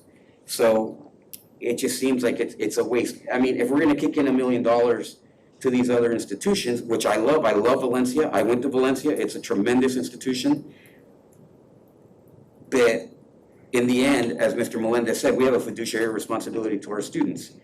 And $8,700 is a lot per AA just to find out really what they're doing or what their opinions are after the fact. So I think it's an incredible risk, and it's also an incredible act of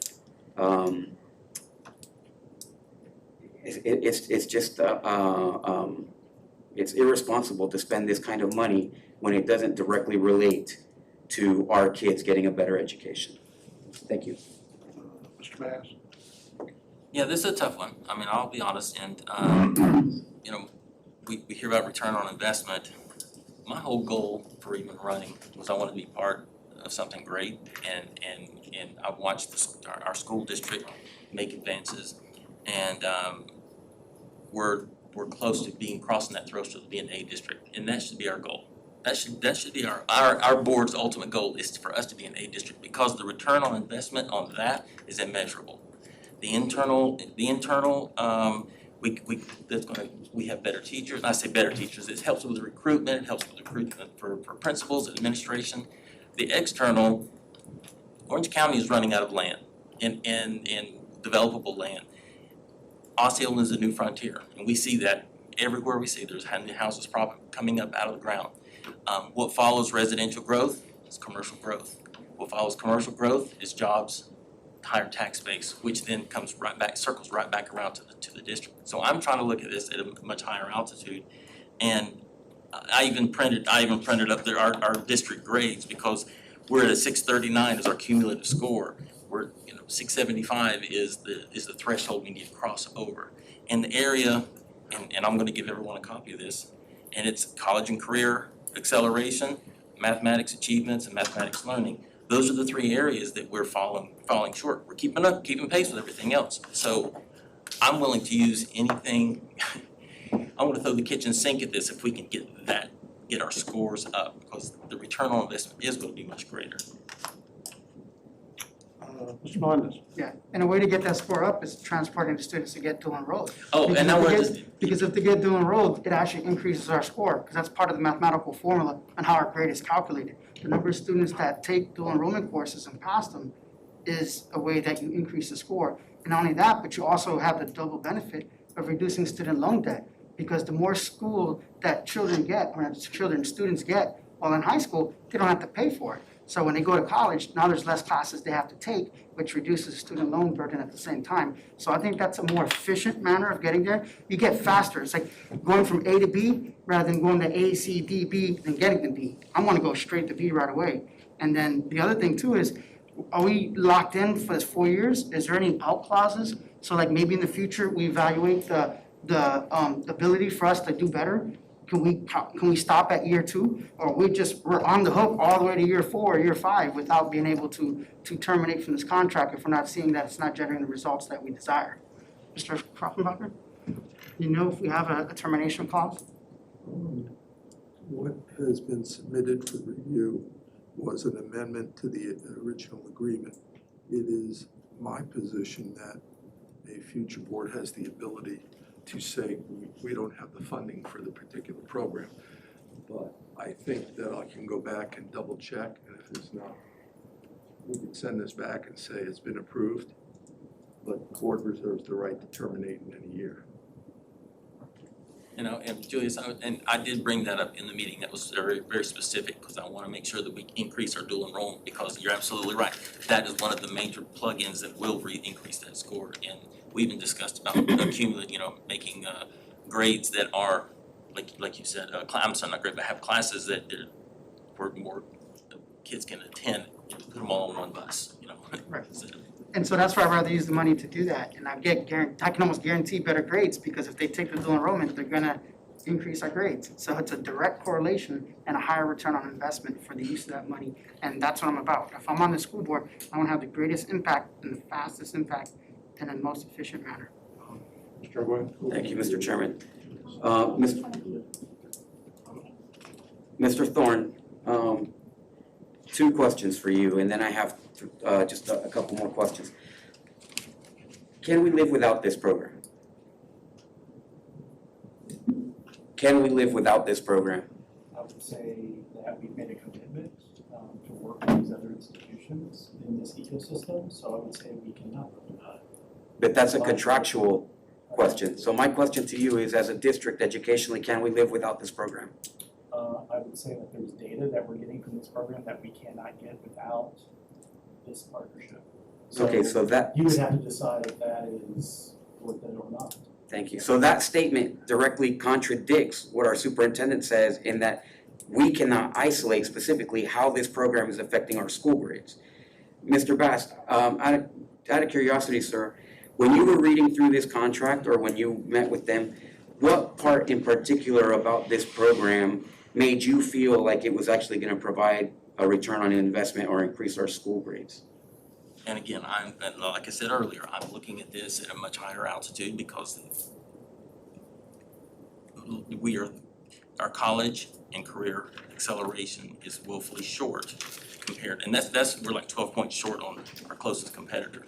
And I made that perfectly clear at the meeting. I asked them to actually bring that up. I wish they were here to discuss this. But there was not one specific thing, but collectively, the information that they were sharing with me convinced me of that. Thank you, Mr. Bass. So essentially, this is what my fear is that we're packing a box with items that don't really impact the situation as a whole or at large. So if you can't, my feeling as someone who has schools in their district that are with an underserved population, who's already at a disadvantage economically in terms of the quality of their education, I want to spend every dollar giving the kids in my district, in this county, the best education they can get. And this no one can identify exactly how this does that. So we're going to spend $1 million. I would rather take $1 million into my district and provide kids an absolute direct link in terms of how they can improve their education. And $1 million also pays for a lot of kids to get their AA. So I'm ready for the question as well. I just, again, reiterate, I think that if no one can identify how this is making our school district better, how it can make our grades better, how it impacts students, aside from us resolving our curiosities about what other districts are doing and other entities are doing, then it just, in the end, it does not achieve a return on investment, as I understand it. Mr. Chairman, each partner to the agreement can give 30 days written notice to end their partnership. Ms. Castillo, and then we're gonna take a vote. Thank you. Okay, I just wanted to remind the board that I had called the question earlier, and I feel very comfortable making the decision to support this because I have seen how the data does assist us, specifically by helping us create our district strategic plan, which board, as you know, we are going to be creating together in the next couple of months. In addition to that, while it would be great if every student were able to attend Valencia, not every student is eligible to attend Valencia. They need to have specific academic criteria for that, and this is the kind of program that helps us to identify the students who need additional help with that. So with that, Mr. Chair, once again, I would like to call the question, and I'm ready to support item 12.01. Have a motion on item 12.1 by Ms. Castillo, second by Mr. Bass. Excuse me, to approve item 12.01. No further discussion. All those in favor of the motion signify by saying aye. Aye. Opposed, like sign? Aye. Motion carries 3-2.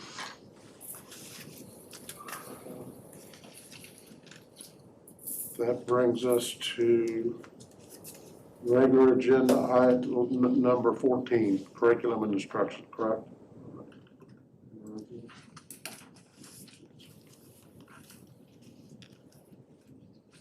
Was there any items pulled from this? There were not, but we could pull them, regular agenda, we would pull them as we go. If I somebody- make a motion to approve item 14.03. Second with discussion? Have a motion by Ms. Castillo to approve item 14.03 with a second by Mr. Melendez. Board discussion, Mr. Melendez? These were the same items that were on the prior agenda, correct? And Correct, so, and I sent you clarifying information last week, after that's Excuse me. reviewed by both Mrs. Stephens Doctor and staff. thank you. Any further comments, questions? Hearing none, I have a motion by Ms. Castillo with a second by Mr. Melendez to approve item 14.03. Board, all those in favor of the motion signify by saying aye. Aye. Opposed, like sign. Motion carries 5-0. Thank you, board. Brings us to item, regular agenda items 15, chief of staff for teaching. Motion to approve 1506 to have the whole section as approved as submitted. Second. I have a motion by Mr. Melendez with a second by Ms. Castillo to approve item 15.06. Board, any further discussion? Hearing none, all those in favor of approving 15.06 signify by saying aye. Aye. Opposed, like sign. Motion carries 5-0. There's one more of these women people, so I don't blow by. 1703. 17, okay, so 6, brings us to item 16, approval of student to one-to-one system readiness, which we had in our workshop earlier today. Motion to approve. Second. A motion by Mr. Arguello with a second by Ms. Castillo to approve item 16.01. Board, any further discussion? Hearing none, all those in favor of the motion signify by saying aye. Aye. Opposed, like sign. Motion carries 5-0. Brings us to regular facilities. I know 17.03 wants to be pulled for discussion, so we will do these in order. First off, we will do 17.01, which is the approval of the comprehensive plan 2040. Move to approve 1701. Second, second with A motion discussion? by Mr. Bath with a second by Mr. Melendez to approve item 17.01. Board, any discussion? Yes, I want to actually acknowledge staff on this one because this is where we're looking at student capacities. And I believe before, was it 125% or 150%? What was that number before? 125. Yeah, it was 125. So basically, the school had to be way over capacity before we started having negotiations on what I call it concurrency, I don't know if it's officially concurrency anymore, but it's the fact that we gotta negotiate with the county on approving developments. So I'm really excited that staff is able to negotiate this. Now, we want this to be 100%. Does that mean it goes into effect right away? Or do we still gotta get the county to agree? So what if the county has their own motion and says, we don't want it to be 100%? Do they have the authority to reject our proposal? Or does this automatically become in effect when we say yes now?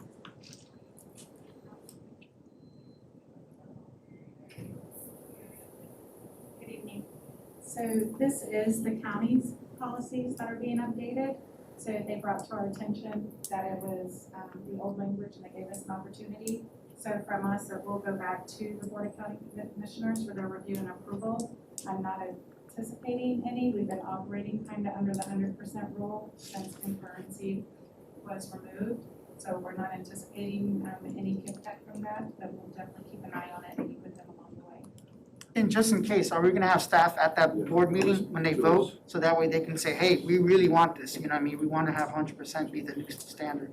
Rhonda, would you let me know, because I want to be there, because if they want to change it, I'm going to ask them to table it, so we can be talked about on the change before something happens at the table. Thank you, that's it, that's exactly it, thank you.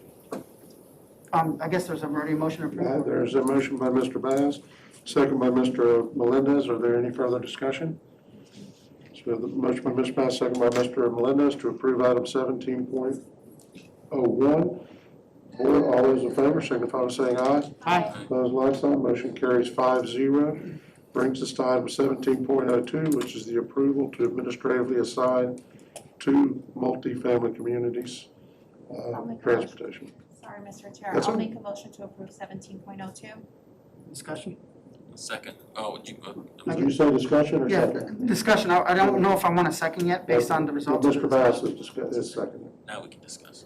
We have a motion by Ms. Castillo and second by Mr. Bass on 17.02. Mr. Melendez, you had some discussion? Yes, sir, Mr. Chair. I did speak with staff, and that was the whole confusion earlier about permanent student stations versus functional capacity.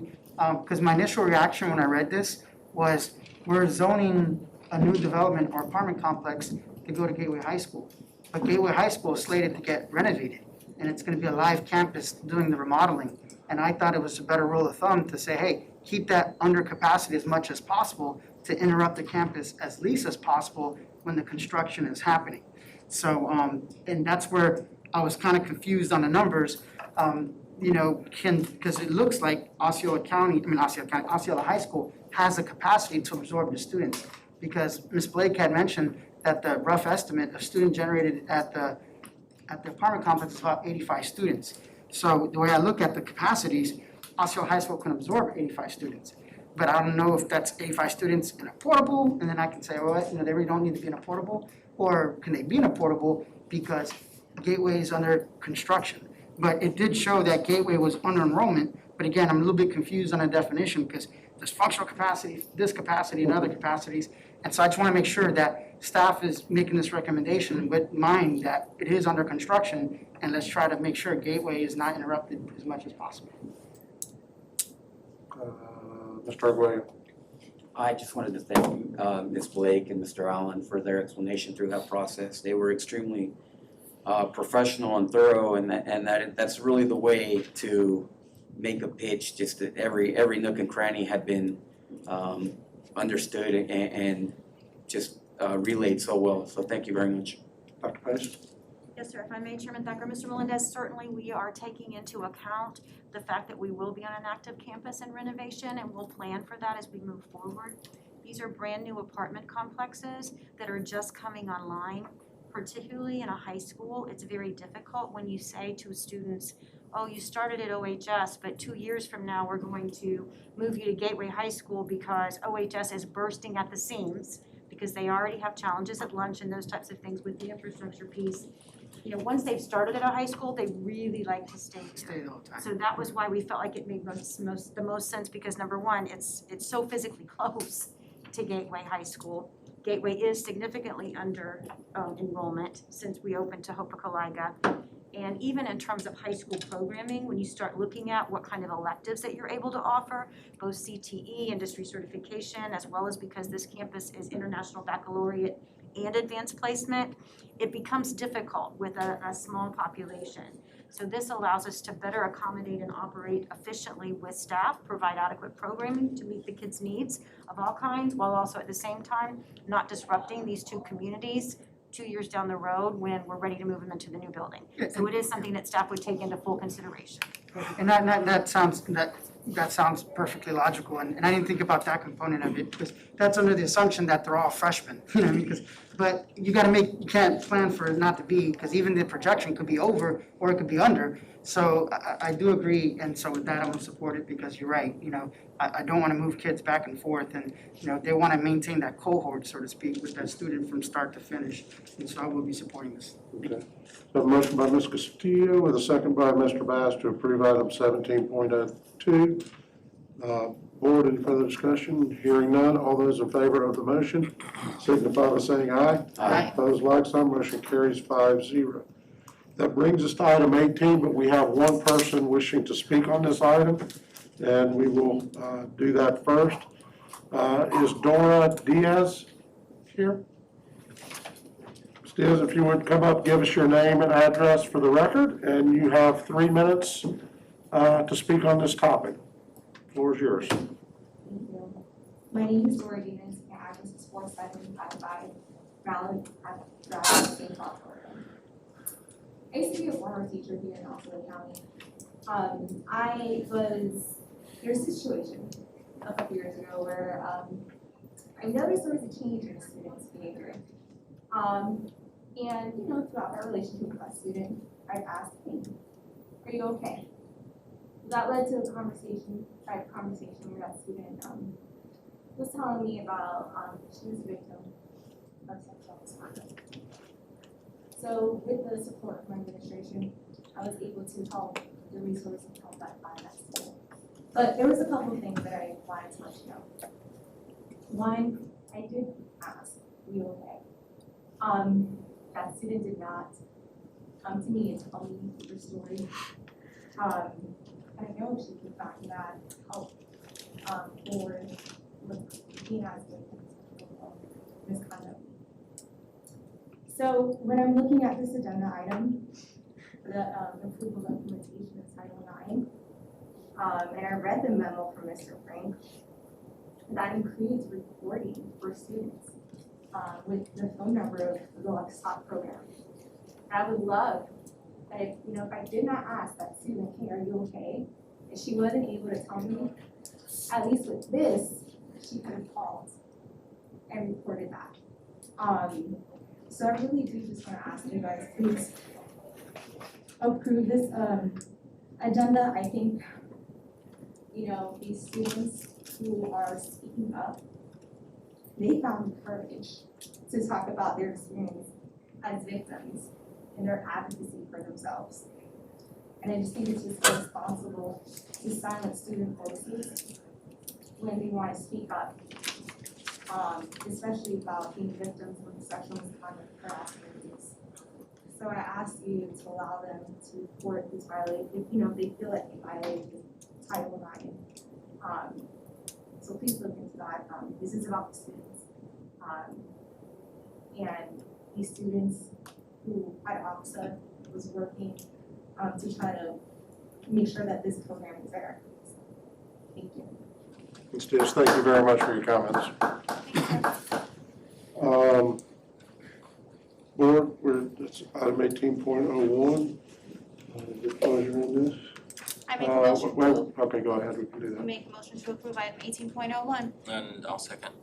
Have a motion by Ms. Castillo to approve 18.01 Discussion? with a second by Mr. Bass. And this is the first where you two hit the button at the same time.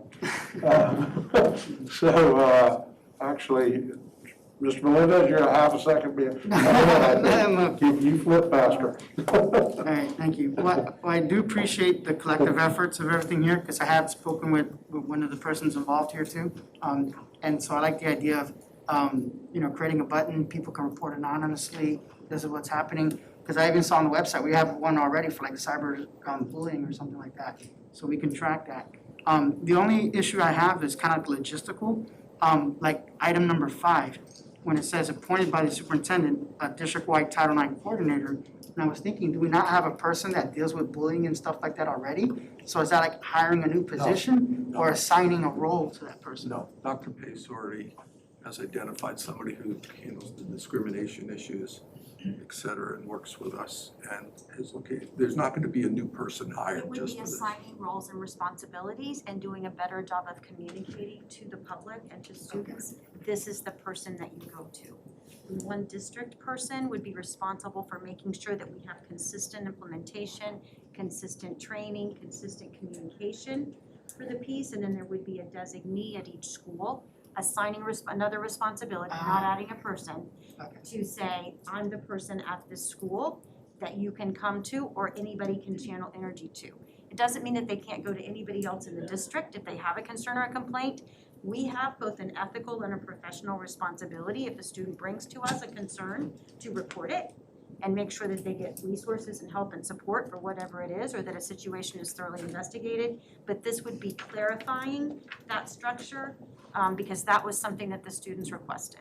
Mr. Lund, is one of the things that, to hit on the Dr. Pace, is it's going to be training everybody. Yeah. This is how you respond when a student brings up this topic.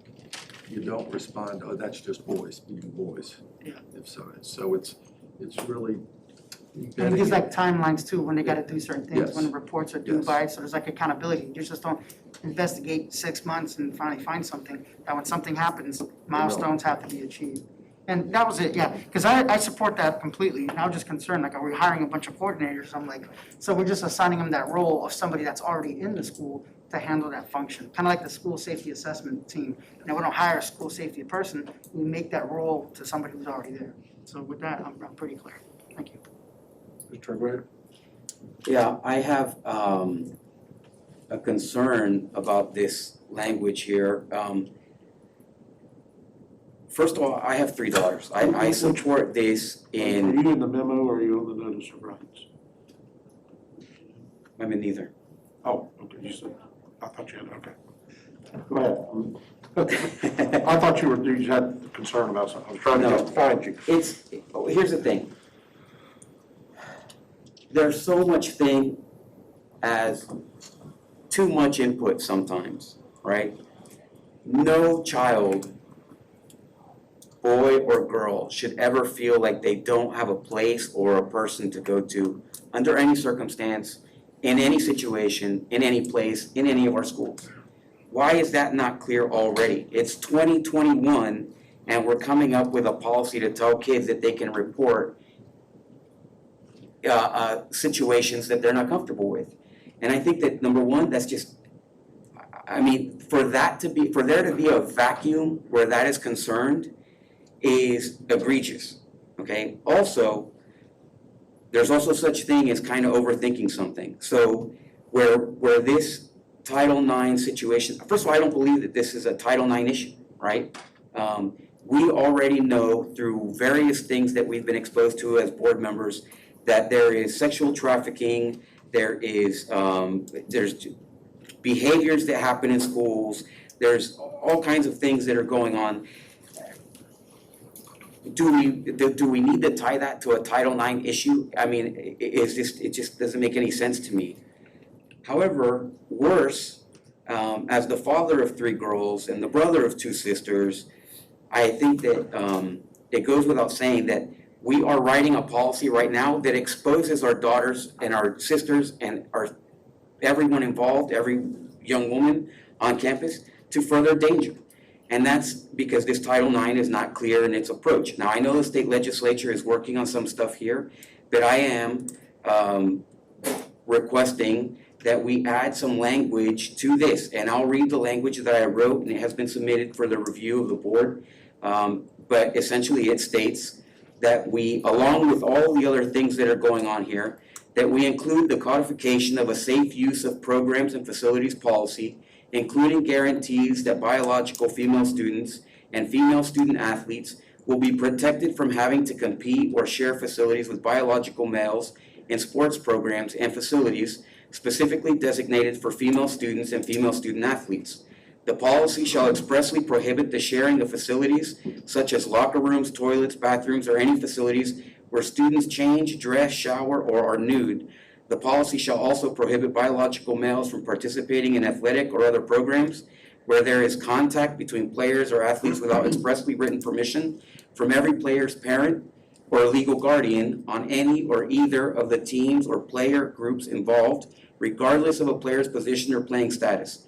The policy shall further state that no female student or female student athlete may be punished, removed from a team, or prevented from using any facility because a parent fails to grant permission under the above direction. So the problem here is that we're trying to solve one problem and then we're exposing our girls to more dangers in the same policy. And I think that that's short-sighted, that we need to fill in that gap. I don't think that we can wait for the state to come up with their own ideas on the matter. The bottom line is, if our girls should never feel like this policy should not matter. Or they should never, ever feel like they cannot report this situation to any person, to any adult. And so now what we're doing is we're identifying one person that we make clear, if you have a problem, you go to this one person. And I'm not sure that that's wise either. I think that they should be able to go to any adult that they trust, and our policy should be more wide in scope, stating that every single adult on campus is a Title IX person that must report and take care of you if you feel comfortable complaining to them. And here, I think, again, it's great legal work, Frank, but not such great policy, and so those are my remarks. Thank you. Just, Chairman, can I make a comment first, and Ms. Castillo, and we'll come back to you.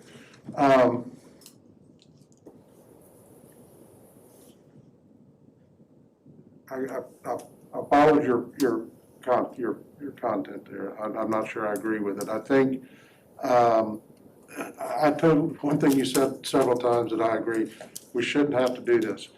That makes sense to me. However, I do know that there were, 20 kids standing in here who did not know who to contact or what to contact.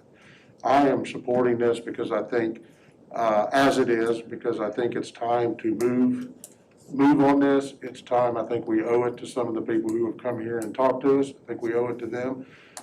Some of the questions you've raised, I think certainly deserve further discussion and ultimately may, I don't know if they meld into this or become their own policy, I'm not sure which. I'm hoping Mr. Kruppenbacher will address that in a couple minutes, but I'm in support of moving quicker on this piece. It may not be perfect, but I think it's a lot better.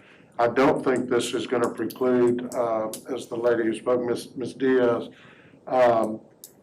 hopefully we have I know we have a lot of Ms. Diaz's out there that students are comfortable with and that will notice something and say, what's up, can I help you? And I don't think there's anything in this policy that precludes that. What it may do is give Ms. Diaz's, I'm sorry to use you as the example, as a person when somebody says something immediately knowing where to go to and where to take it. So I will be supportive of it. Everybody's got a comment, which is fine. Ms. Castillo, I'll let you go. Then we're going to let Mr. Kruppenbacher take his, and then we'll go back in order. Thank you, Mr. Chair.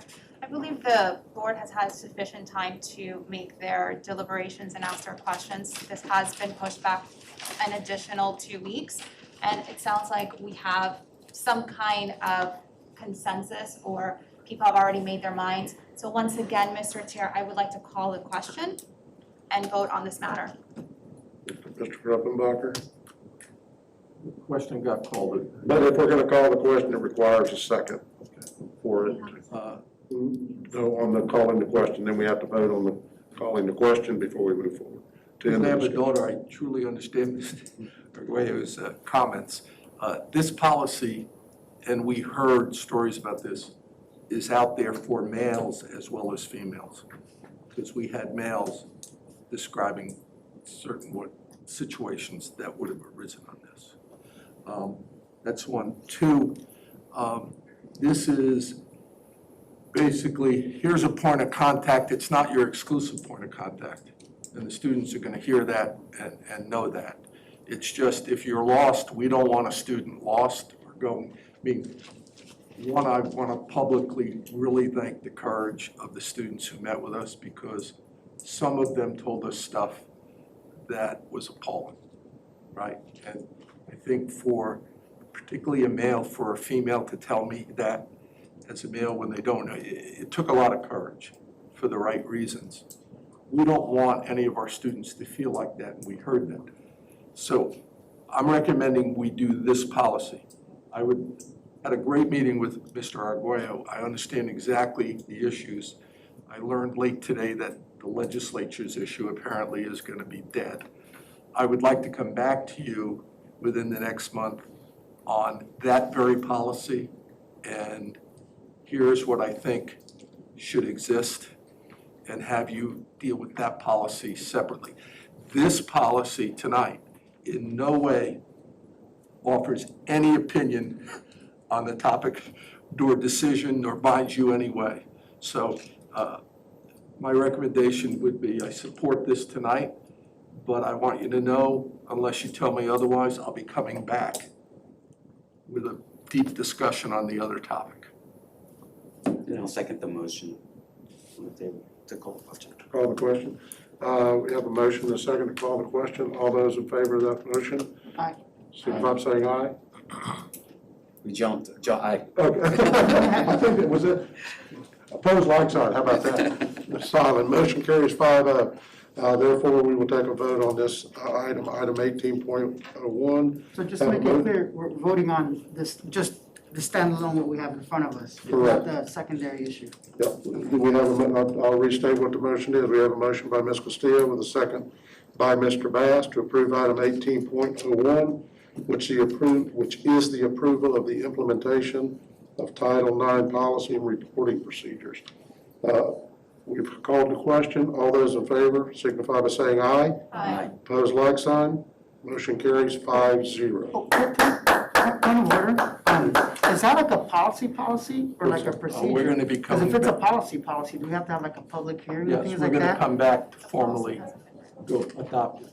Okay, Okay. all right, I just want to make sure that, No. it's the next step, we gotta officially do it the right way, that we have to have that Well, public hearing. we now have the plan to start That goes to the rule committee. Mr. Okay. Chairman, before I go on to my next agenda item, I'd just like to thank these two former students. When we met, Ms. Castillo said to you, the board was behind doing the right thing, and I think tonight I applaud the board. I think you did the right thing. Thank you for bringing it, and thank you for staying through to the end.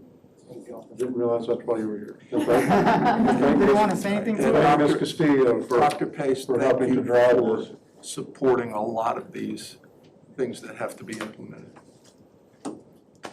Okay, we're going to move on. This is public comment portion of the meeting. No, Ms. Nope. Attorney comment. Oh, I'm sorry. You can't. Haven't you said enough? Go ahead, Frank, I apologize. The members of the board, real quick. When the county passed the impact fee ordinance, they passed a classification called short-term rental, which was not to have any students. Vacation rentals. We have identified a number of the classified vacation rentals who paid no impact fees are generating students. When we first dealt with this, we identified one or two who had students from foreign countries that were, but couldn't get back out because of COVID. We've now seen it's more than that. They've all been notified, and I'm just telling you this, that they have to fix the problem or pay all the impact fees. If you hear from a developer on this, I would urge you just to listen and say thank you very much and have them call me. We're going to try and work this out without a problem. Right. That's on that one. I wanted to share with you on the real estate broker. Dr. Pace and I and the team are evaluating, and we will come back to you within the next month, whether or not we need a broker or not, and if we need a broker, a process for expanding and adding some brokers from within the county to the list, and how we would do that. So that's the status of that issue. The other thing is, met with Dr. Pace. She has been talking about different issues. She has authorized, we will be putting together a whistleblower hotline where people, it'll be posted at every work location where somebody can call and report fraud, waste, theft. I did it in Orange County schools, I did it at the airport. It's surprising, you know, and let me quell everybody. You get the anonymous report that you do, but you get anonymous reports that say, go to account 501. And you go and so these things, what will happen is they'll come in, they'll be reported to the general counsel so that you have the attorney-client privilege and nobody can see it at that point. Then the proper investigation will be done by the proper person. When it's done, then that's available. But I think we don't have any indication of problems, but it's something that's just good. The auditors love the idea of having it, so I wanted to let you know that.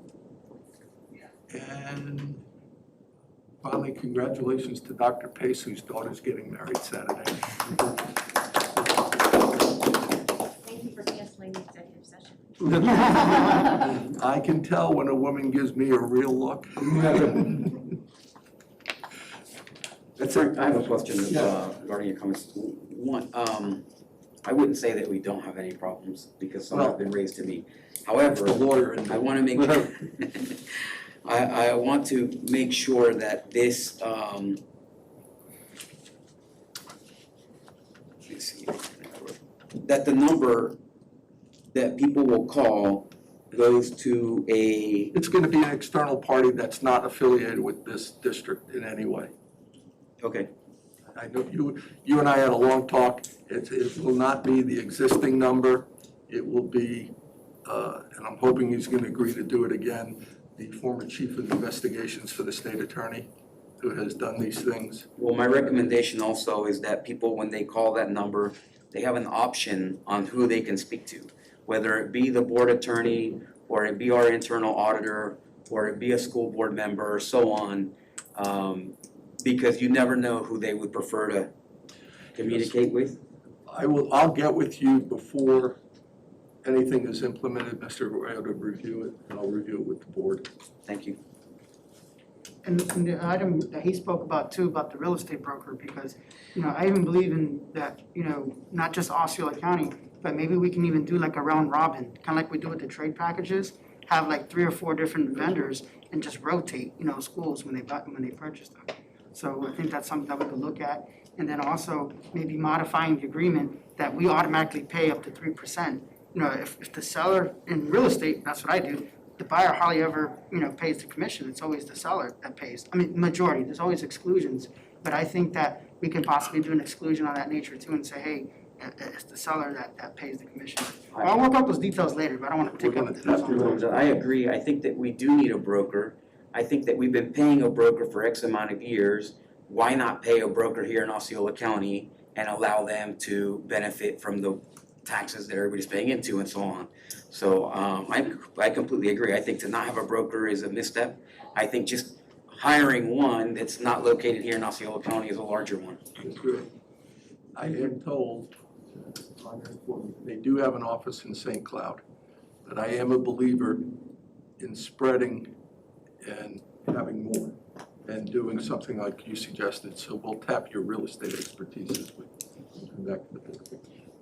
We may have to address the commission. I know, and I agree with Mr. Melendez on a smaller scale, it's always the seller, but when you start looking on larger tracts, I'm a ranger and I've got 100 acres of land.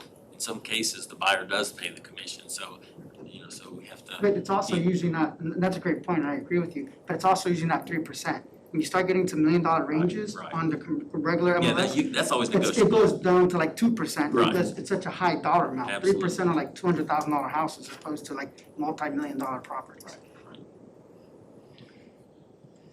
Right. That's it, I'm sorry. All right, question for the board. We're going on 7:30. We've got roughly 10 people to speak, and then we've got some unfinished business and new business. Would anybody care if we took a 3 or 4 minute break? No, it's a great idea. That's all we want to add to that.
Portion, it's my understanding we've got a few people that have been very patiently waiting outside.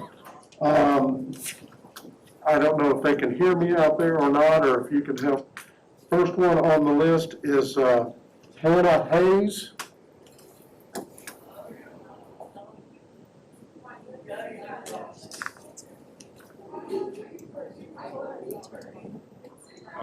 One of each. You have this one also? We already have it. I have it. I just dropped those. Okay. The committee assignments I dropped.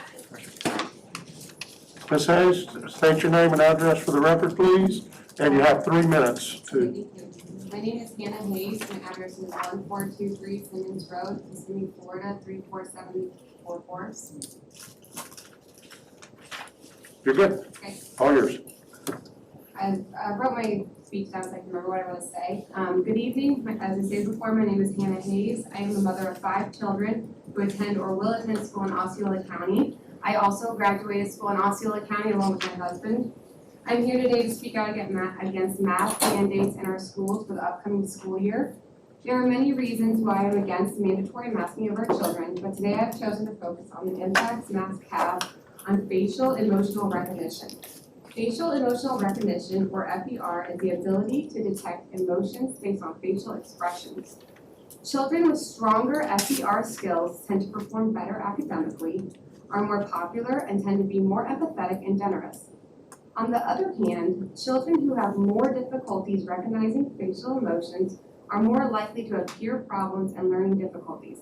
Preschoolers with poor face reading skills are more likely to have externalizing behavioral problems like hyperactivity. They also tend to be more shy. According to emotions theorist Izard, the inability to recognize nonverbal forms of emotional expression can negatively affect interpersonal and intrapersonal behavior and may serve as a risk factor for poor adjustment and future adverse outcomes. As well, studies have investigated the relationship between FER abilities and various behavioral, mental, and emotional disorders or problems, including anxiety, bipolar disorder, psychopathology, and schizophrenia. FER is a learned skill and developed with practice. Studies around the world have confirmed that the children's FER abilities become more accurate as they get older. By age 5, most children can recognize happy facial expressions, but other emotions like sadness, anger, disgust, and surprise take much longer. Masks not only inhibit the ability to read facial expressions, but also the ability to develop facial expressions. Even losing out on 1 year, which has already happened, of learning and using these vital skills can have a lifelong effect on our children's social, emotional, economical, and overall mental state and well-being. There are no studies yet to prove what the impact could even possibly be, but I know that I am not okay and will not just take a wait-and-see approach at the expense of my children. Please take FER into consideration when making a decision on masks for our children for the upcoming school year. Thank you. Thank you, Ms. Hayes. Next. I'd like to say something to Ms. Hayes. Ms. Hayes? Yes. Ms. Hayes, I completely appreciate your sentiment. I agree with the commissioner's recent ruling that masks should be optional next year. Certainly, it will be in the near future that I will motion to get rid of masks. Obviously, I think that the science has said that this is not preventing anyone from getting a disease, right? And I think that we've known that. Our schools have been extremely safe. So I will support our superintendent, whatever she says in the end. But I think that we know that this is coming to an end, and I'm completely in support of that. So thank you for coming and speaking on behalf of those who are tired of not being able to see each other's faces. Thank you so much. Thank you, Ms. Hayes. Next, Rachel Pinkert.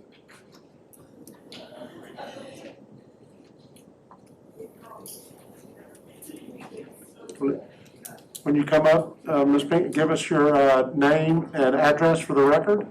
And you have 3 minutes, and you can kind of see the little timer will be on that TV right there, and the floor is yours. Thank you. Rachel Pinkert, 331 Eastern Avenue, St. Cloud, Florida. I come to you guys before the board tonight to address my concerns of the mandatory masking of children in the public school system of Osceola County. I have a 5-year-old daughter who is set to start kindergarten in the fall at Harmony Community School. A significant portion of her curriculum next year is going to include alphabet, letters, sounds, phonics. And just as adults face to face with masks on, we can already see how it hinders our perception of language and vocabulary. And so just think for a minute what that is doing for our small children beginning to learn letters, words, and sounds. Why should my child's education be affected by a mask that has been shown time and time again that it's not effective at stopping the spread? It's creating yet another distraction for students. More students falling behind, more students with behavioral issues, more children with disciplinary problems, and certainly affecting more children's health in a negative regard than helping. If the school board cares for the health and well-being of our children, like I know they do, I certainly hope that they heed the recommendation of the state's education commissioner and amend the mask policy to be a voluntary action next school year.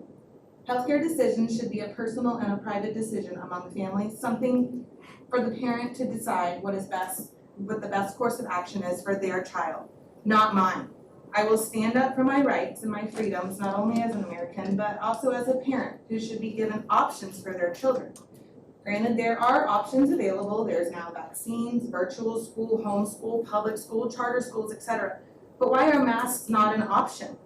As a parent, I assume responsibility for my choices and decisions when it comes to my child, and I'm completely fine with signing waivers or signing forms that take on that responsibility by sending them without a mask to school.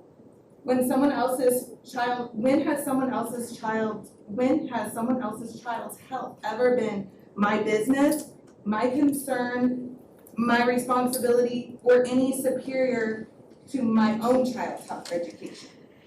What another family decides is best for their child is their own prerogative. But please do not try and tell me what is best for my child, because simply you do not know that. Please do your research, and the studies show that this is doing more harm than good. There's plenty of research out there, and I just hope that you guys inform yourself in that capacity. And I'm asking you to adopt the recommendation, once again, of the Education Commissioner on this very personal issue and make the mask voluntary. Thank you. Thank you. Next up, Tony McMorrow.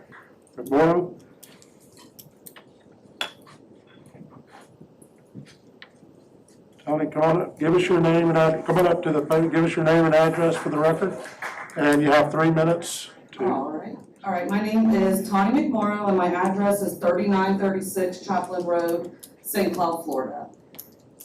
I'm here to introduce myself again. I'm Tawny McMorrow. I am a local business owner, a community advocate, and a mother of 3. We are not going to talk about my oldest son who graduated last year in what was the most pathetic, ridiculous ceremony I've ever witnessed. Over the last year, I've seen my children suffer so much with these mask mandates. Not only are they losing their identity, this has instilled a fear in them they should not have. Outside of school, my children do not wear masks. We do not wear them to stores, doctor's offices, nowhere unless it is absolutely required. Since the mask mandate in our school has gone into effect, I have watched my daughter's health deteriorate. Yes, I could leave her home for virtual school, but we found out last year that will not work for her. She needs a teacher there to explain to her what is going on in her classes. She did not do good virtually. Back to her health. She has severe asthma, which would the virus be bad for her if she caught it? Possibly, but what it's doing to her daily is far worse. She is currently a 7th grader at Harmony Middle School, and her last period of the day is PE. PE with a mask on in the heat of the day is not a good combination with asthma. She is a car rider, and I pick her up every day after school. She gets into my car about 5 minutes after school has been released and can barely breathe from the mask being on, not all day, but during PE with only a small break during lunch. At this point, we are going through inhalers and albuterol in insane amounts. An inhaler would last us almost a year, and now we're getting a prescription filled about every 8 weeks. As if that was not enough, she gets a severe migraine at least once a week. There is no reason a 14-year-old who has no history of migraine should be getting them this often. The only thing that has changed is that she is wearing a mask all day, every day. This mask is causing limited oxygen and Lord knows what other restraints and health issues. If something does not change, I would hate to see what our long-term effects are going to be on these children. Research has shown time and time again that our children are not normally affected by this virus. If they are, they survive it, so why are we still masking them? This is honestly causing each of our kids way more harm than good. It is time for you as a board to follow the recommendation from the Education Commissioner and unmask these children. Thank you for listening to my concerns, and I pray that you listen to each of us concerned parents. Thank you, Tony. Thanks for hanging out with us for. Yes, Next, Jade Vincent.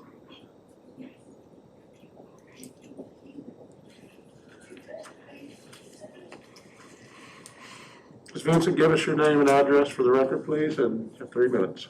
My name is Jade Vincent. I live at 4609 Hickory Tree Lane, St. Cloud, Florida.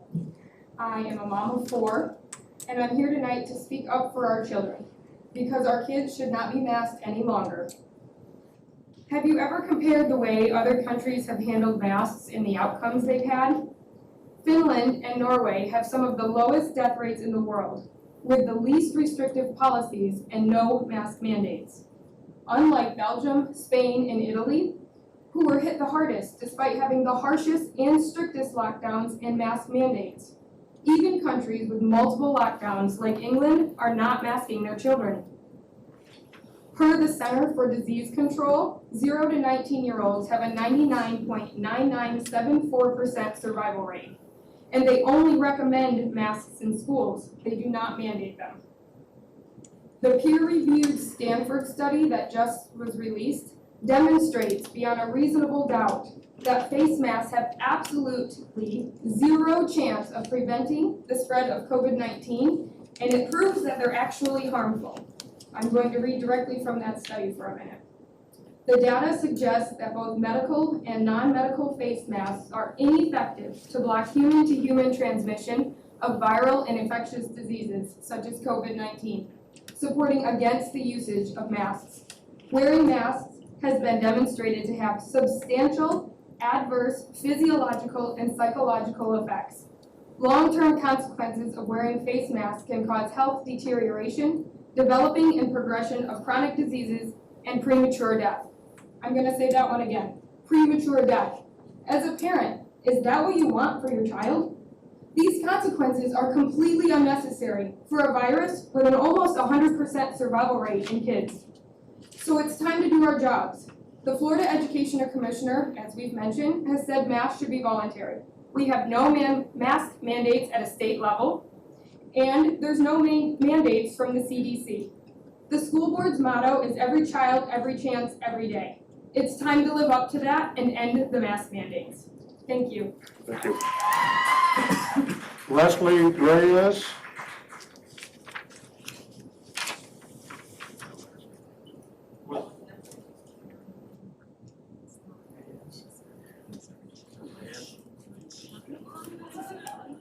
Chami, Rashawn. I don't think I'll know. Hi everyone, my name is Leslie Reyes. I reside at 3143 via Otero Drive in Kissimmee, Florida.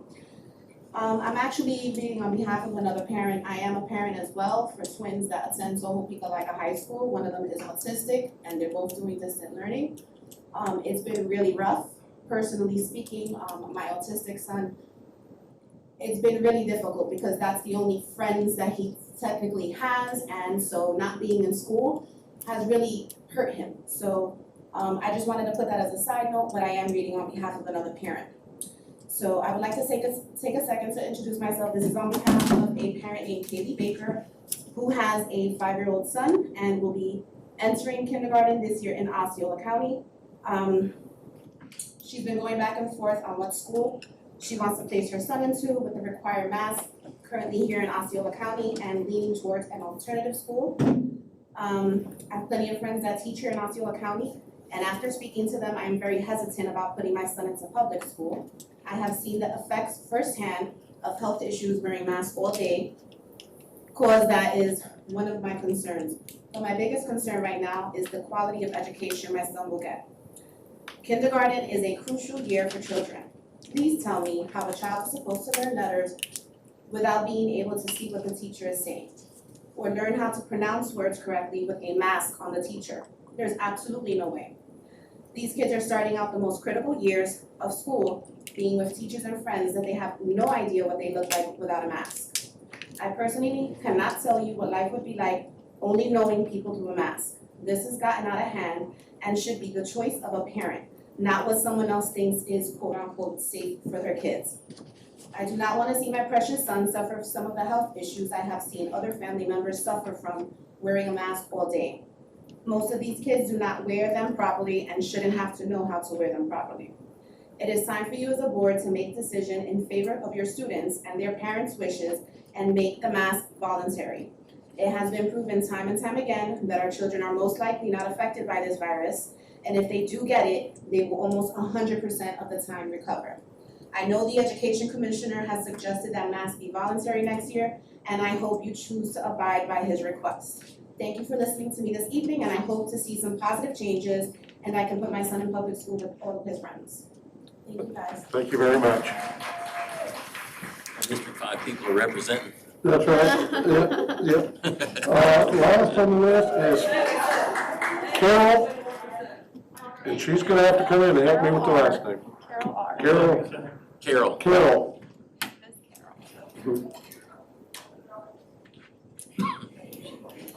Carol, please come up. Please help me with your last name. Richane. One of these people were right, I'm not gonna tell you which one. So, thank you very much, Carol. If you would, give us your name and address for the record, and you have 3 minutes. Thank you for being patient with us tonight. Okay, yes, my name is Carol Richane. I live here in Osceola County. I have 2 daughters. One goes to St. Cloud High and the other goes to St. Cloud Middle School. I'm a college graduate of Kennesaw State University with my BA in studio art. And I just wanted to say a few words, bring up a few points if I could. And I'll try to read this quickly. I wrote this today, and I'll try to go over my points right here. I am here today to strongly discourage the district from the continued and ongoing practice of forced mandatory facial coverings, masks that are being worn at school the entire school day, which comes out to 35 hours total that they're wearing masks. Here are some of the reasons why I feel this is wrong and unlawful, and it does not support the founding principles of our Constitution, which was to create a society based on limited government. Making children wear face masks has the potential to cause long-term harm both psychologically, physically, and emotionally. It promotes an excessive fear of germs, which can lead to phobias of social interaction. The reduced oxygen levels can increase anxiety, fatigue, and brain fog. Decreased learning capacity due to decreased oxygen to the brain weakens their immune system and can lead to an increased risk of a rate of infections, not only with just SARS and COVID-19. We know that children are already at low risk of complications from COVID, yet this practice of wearing face masks could increase that risk. Teaching children good hygiene practices and that their immune system can help prevent and fight germs if they eat a healthy diet, healthy food, exercise, and practice good health habits would go a long way to empower them with positive and practical knowledge that they can learn and use throughout their life. And that was a quote by Dr. Alan Palmer, who also had this to say. He said, face masks trap germs. They cause those germs to be caught in the sinus passageways, which can then be inhaled and enter into the brain. Face masks can also cause reduced oxygen levels, which result in headaches. Both of my children have reported that they're experiencing more frequent headaches, nausea, and dizziness as a direct result of the forced mandatory mask policies. My oldest daughter is 17, she has autism, she has an IEP, and she's in the autism program at St. Cloud High. She reports that she has feelings like she's going to faint. A healthy person's oxygen level in a room when you're breathing is 19.5. That level must be maintained in order to have good health. Masks can reduce the oxygen below that safety level, which results in the headaches and dizziness. Schools are liable for what happens to students while on campus. Has the school properly informed parents of the risk associated with long-term mask use? What is the school's responsibility if a child suffers injury or dies due to the mandatory mask policy? The very idea that a school, which is a government entity, it's compulsory, We have compulsory laws, and I have homeschooled my children, and I have been in private school. Ms. And I Virginia, have myself been a teacher. your time is up, but Oh, can you go ahead and just wrap it up? Okay, That's we'll try to just quick, we're very idea. We just shouldn't have one-size mask policies. They should be they should not be mandatory, they should be choice, okay? There's no real benefit to it, and I think the risk outweigh the benefits. I'll be writing a letter anyway to bring up my points, but yes, that's mainly what I wanted to bring up.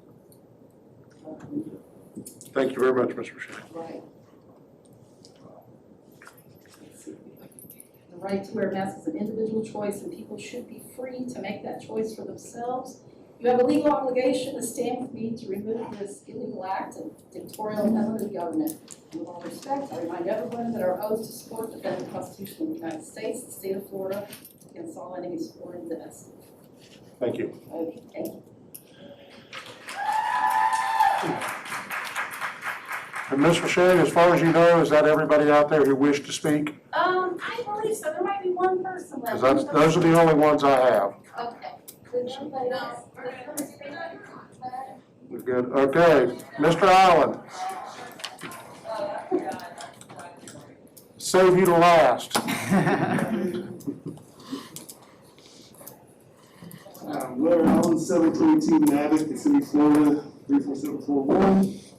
And as you know, there's some legislation in Tallahassee that hurts our students, it hurts educators, teachers, and support staff. If you haven't been there lately, they restricted access to the House, and there is no access at all to the Senate building. So they have you down the hill at the Civic Center, you have to go through the code checks to get in the building, and you speak through the Senate through closed circuit television. There's a lot of legal shenanigans going on, I guess is what I want to say. And I just want to make people aware of that. We had hearings scheduled, they'll tell you they're going to talk about this bill on Tuesday. Then whoever's chairing the meeting will look at the crowd and gauge the crowd reaction. And they have on more than one occasion, what do they call it, temporarily postponed discussing the bill that people have driven all the way across Florida just so they can, speak eye to eye with their government officials. So lots of legal shenanigans. So I just really want to thank the community, and by community I mean not only educators, but church elders, business owners, respected leaders in the community, anyone who has figured out a way around this problem by becoming an online activist or advocate for our students in traditional public education. If you have any questions about how to contact your legislator, your senator, or your representative, please don't hesitate to take a look at our Facebook page or call our office, because this is not about party, it's always about the students. So together we can make those guys up in Tallahassee listen to what's going on. Thank you for your time. Thank you, Larry. Okay, that concludes our public comment portion of the meeting. Chairman, you had someone that. Oh, I'm sorry. If possible, You we're need, able to sign up, but. come to you'll need to fill out a form when you're done, but come to the podium, give us your name and address for the record. And again, you have 3 minutes. My name is William UK, address 2934 Ashland Lane, South City. I just want to do a couple of things. First of all, thank the board, the whole board, along with Superintendent Pace and Frank, for all the work that they did around the Title IX issue, for listening to us, for ensuring that all of the Oxford students really had their voices heard. I fully understand that this takes time, and we were patient, and we really appreciate the work that you all did, along with Ms. Castillo, who really spearheaded that effort. However, I would have ended my comments there until Mr. Aguero had a comment to add to our to Mr. Frank's proposal. And I must say that with all due respect, that has nothing to do with what we were trying to say, one. And two, anything that hurts the trans community hurts everyone in our community. And with all due respect, you're completely wrong. It's hurtful, it's political, and doing that would hurt all of our students along with your daughters.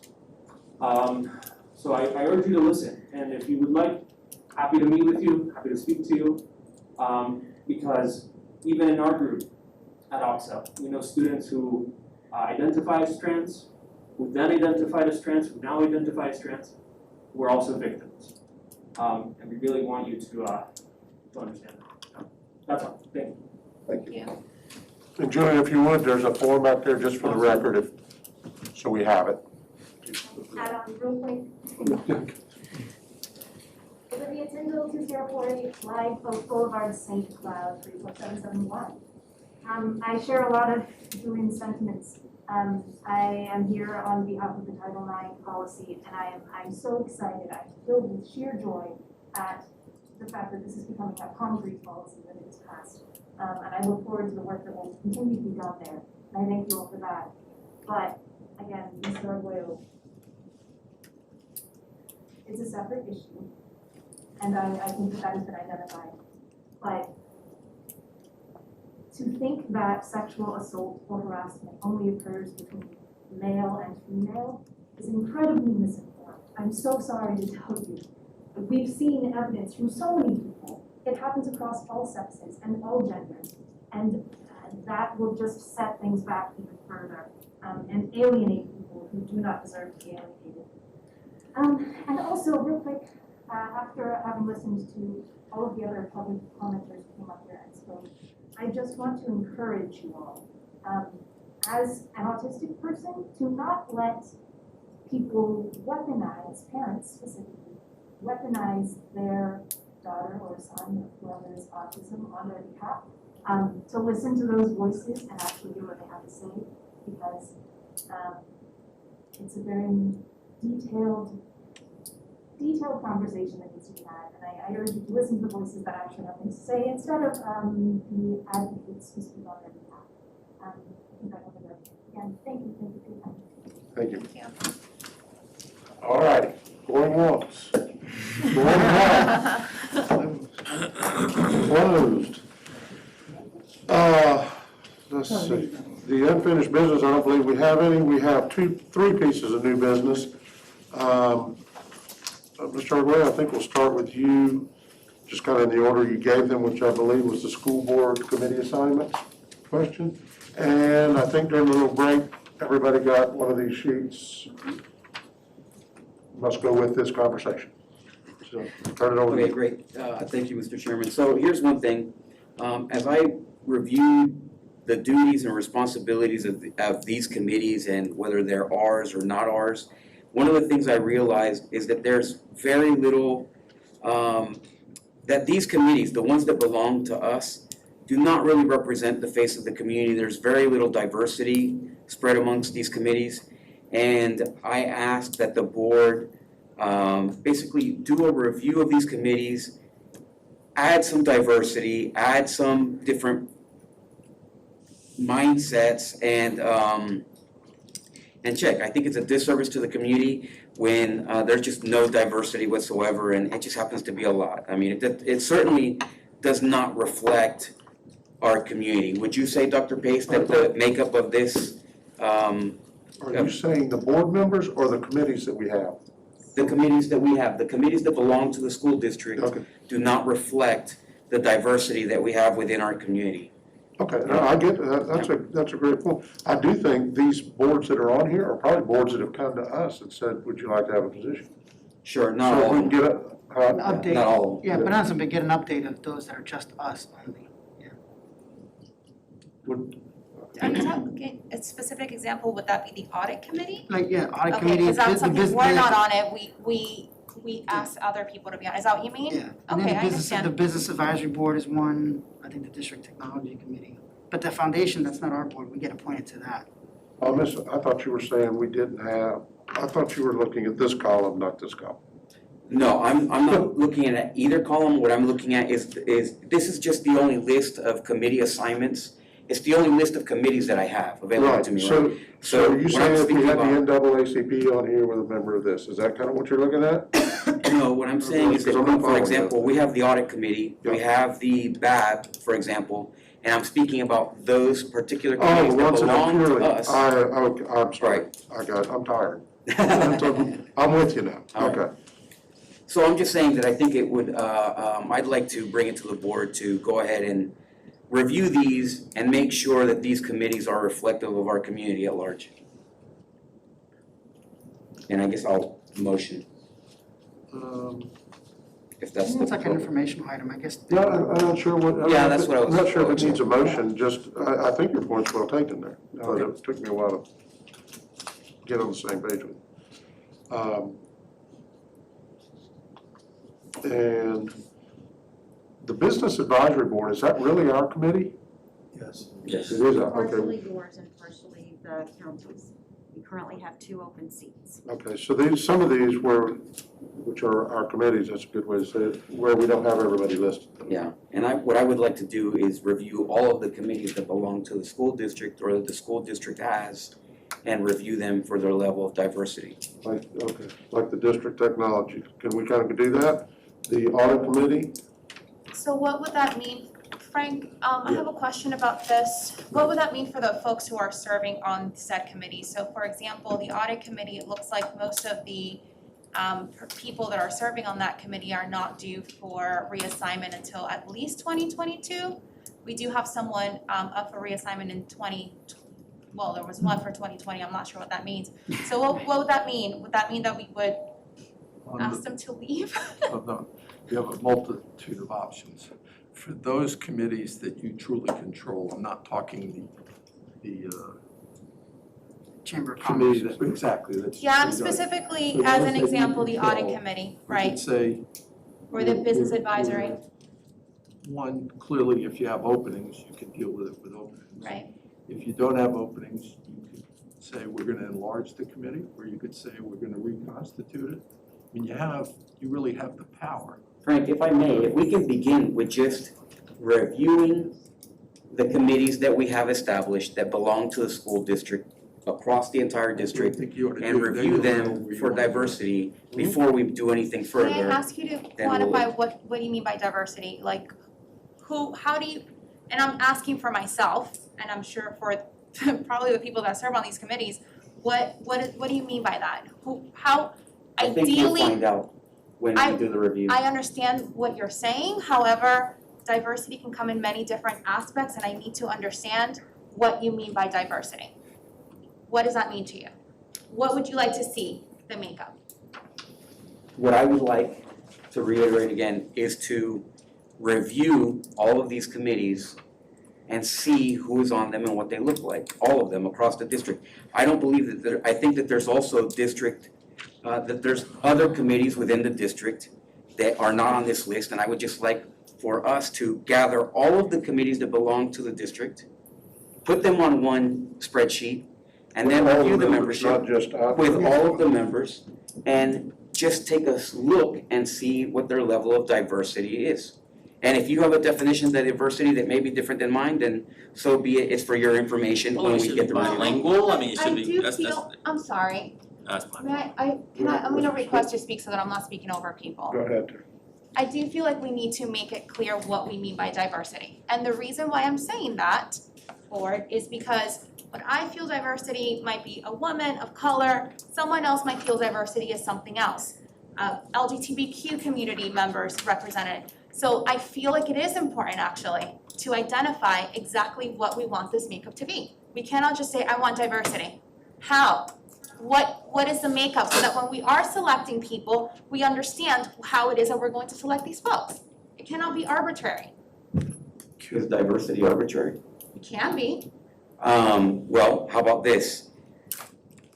I went to recently a Teacher of the Year for Charter Schools USA, and I saw 124 teachers, educational professionals go across, and there was a ton of diversity. No one looked the same, and it looked like they were thriving in that set. So I would like for you to come up with your own definition of diversity and then put your input once we've concluded the result of the review, and I will do the same. And that way, they're not conflicting. So I guess it'll be arbitrary. So, well, Sure. wait a minute, That's- can we just, maybe we just take it one step at a time? Yeah. If we could get maybe Tanya, or whoever, who can go through and figure out the boards that are ours, we'd have the audit committee, the business advisory board, Those are all your board committees. the ones, and just give us give us this thing with everybody's name. Except, you know, if it's, take the chamber off, the St. Cloud Chamber, Yeah, I think she can some of these are like. And then we put the state term, liaisons of when that on term board. expires, so that way if we wanna be able to do it that way, we can. So we could look and see, I think that's a fair, I agree with Ms. Castillo also, it's what is, I can tell you, I can look at the audit committee, that does not appear to be an extremely diverse committee. I'll give you that. So, I don't think there was any intent.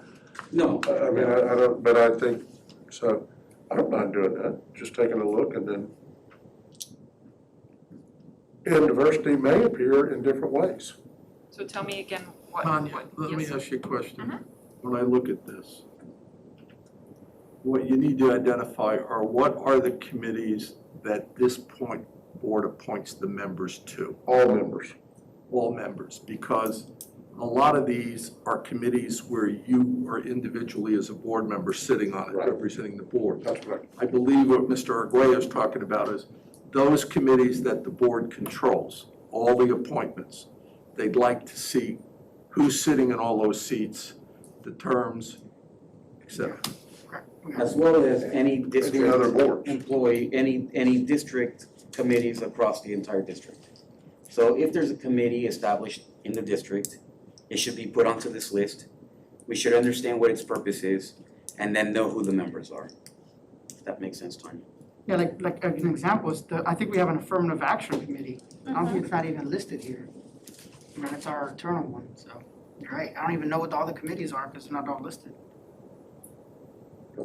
And I guess we can argue about diversity, what diversity means. I don't think when we it's an say- argument, I think it's just a benchmark. So if I may ask for an additional request, Tanya, and I'm sorry to put, can we just, I guess, figure out what the makeup of Osceola County is? That way, when we decide how this board is how our appointees are going to be selected, we can have a benchmark for what the community looks like and how it shall be reflected in the committee assignments. And is it just looks? Can it be other things too? My great-grandmother was an Alvarez, does that I'm count? trying, like, is it just how we look? Can Or it your be, great-grandmother. are we representing the Next- LGBTQ all right, next community, item, we got a which I couple think is things. important? Like, She's this- what are the other criteria? For your question about what is the makeup, you're wanting like ethnicities? Yes, Okay. and any other kind of, I guess, diversity markers we can find so that we are accurate?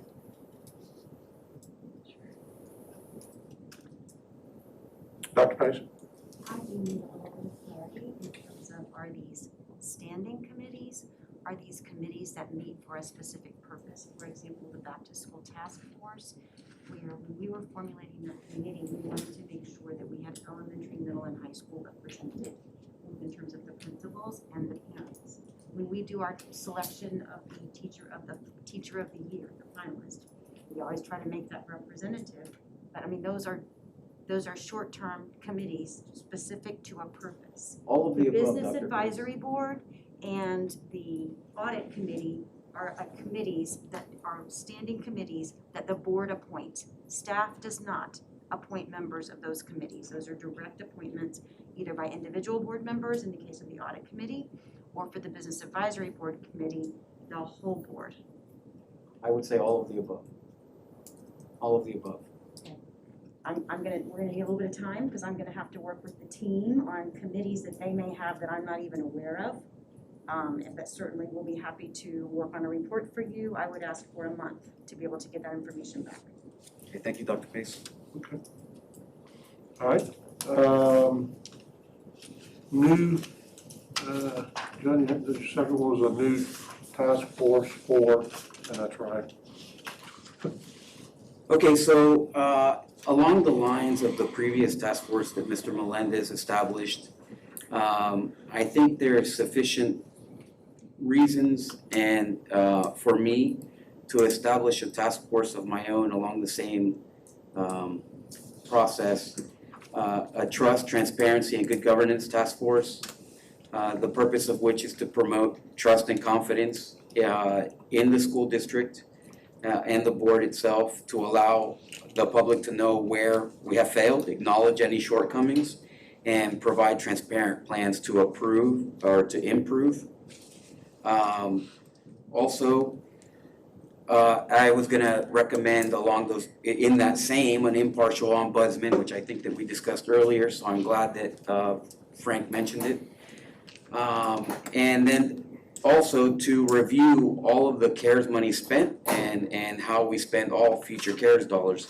And the driving factor of this is a very well-written op-ed by a Dr. Gallen in Miami, who's also a school board member, who kind of just reiterated that they are getting $1.1 billion of the CARES money, and it just happened to be an extremely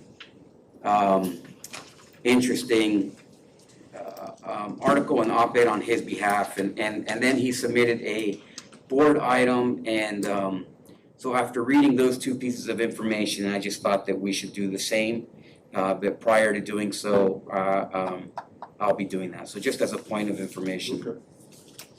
With that, may I, once you've got it put together, may I get with you and go over the same thing I went over with Julius with the committee? Absolutely. Sunshine law. Thank you. Yep, absolutely. Julius, SRO task force update you wanted to. Yes, sir, Mr. Chair. You guys got the information here. The SRO Task Force Committee, first of all, I just want to thank them all because they've been volunteers, which includes, all the law enforcement agencies. I know Mr. Bass, Mr. Arroyo have attended some of them as well, and so I really appreciate that. Chief Odell has been phenomenal from the city of Kissimmee. He was there from the very beginning. Chief Gauntlet from the St. Cloud Police Department allowed me to tour his facility and show me what they have. 100% of their SROs have body cameras, for instance, and they feed into like a real-time control center. I can't tell you the details, but because it's sensitive information. But the fact is that there's a real collaborative effort in this committee. And Dr. Pace, I thank her also for being there present on them as well.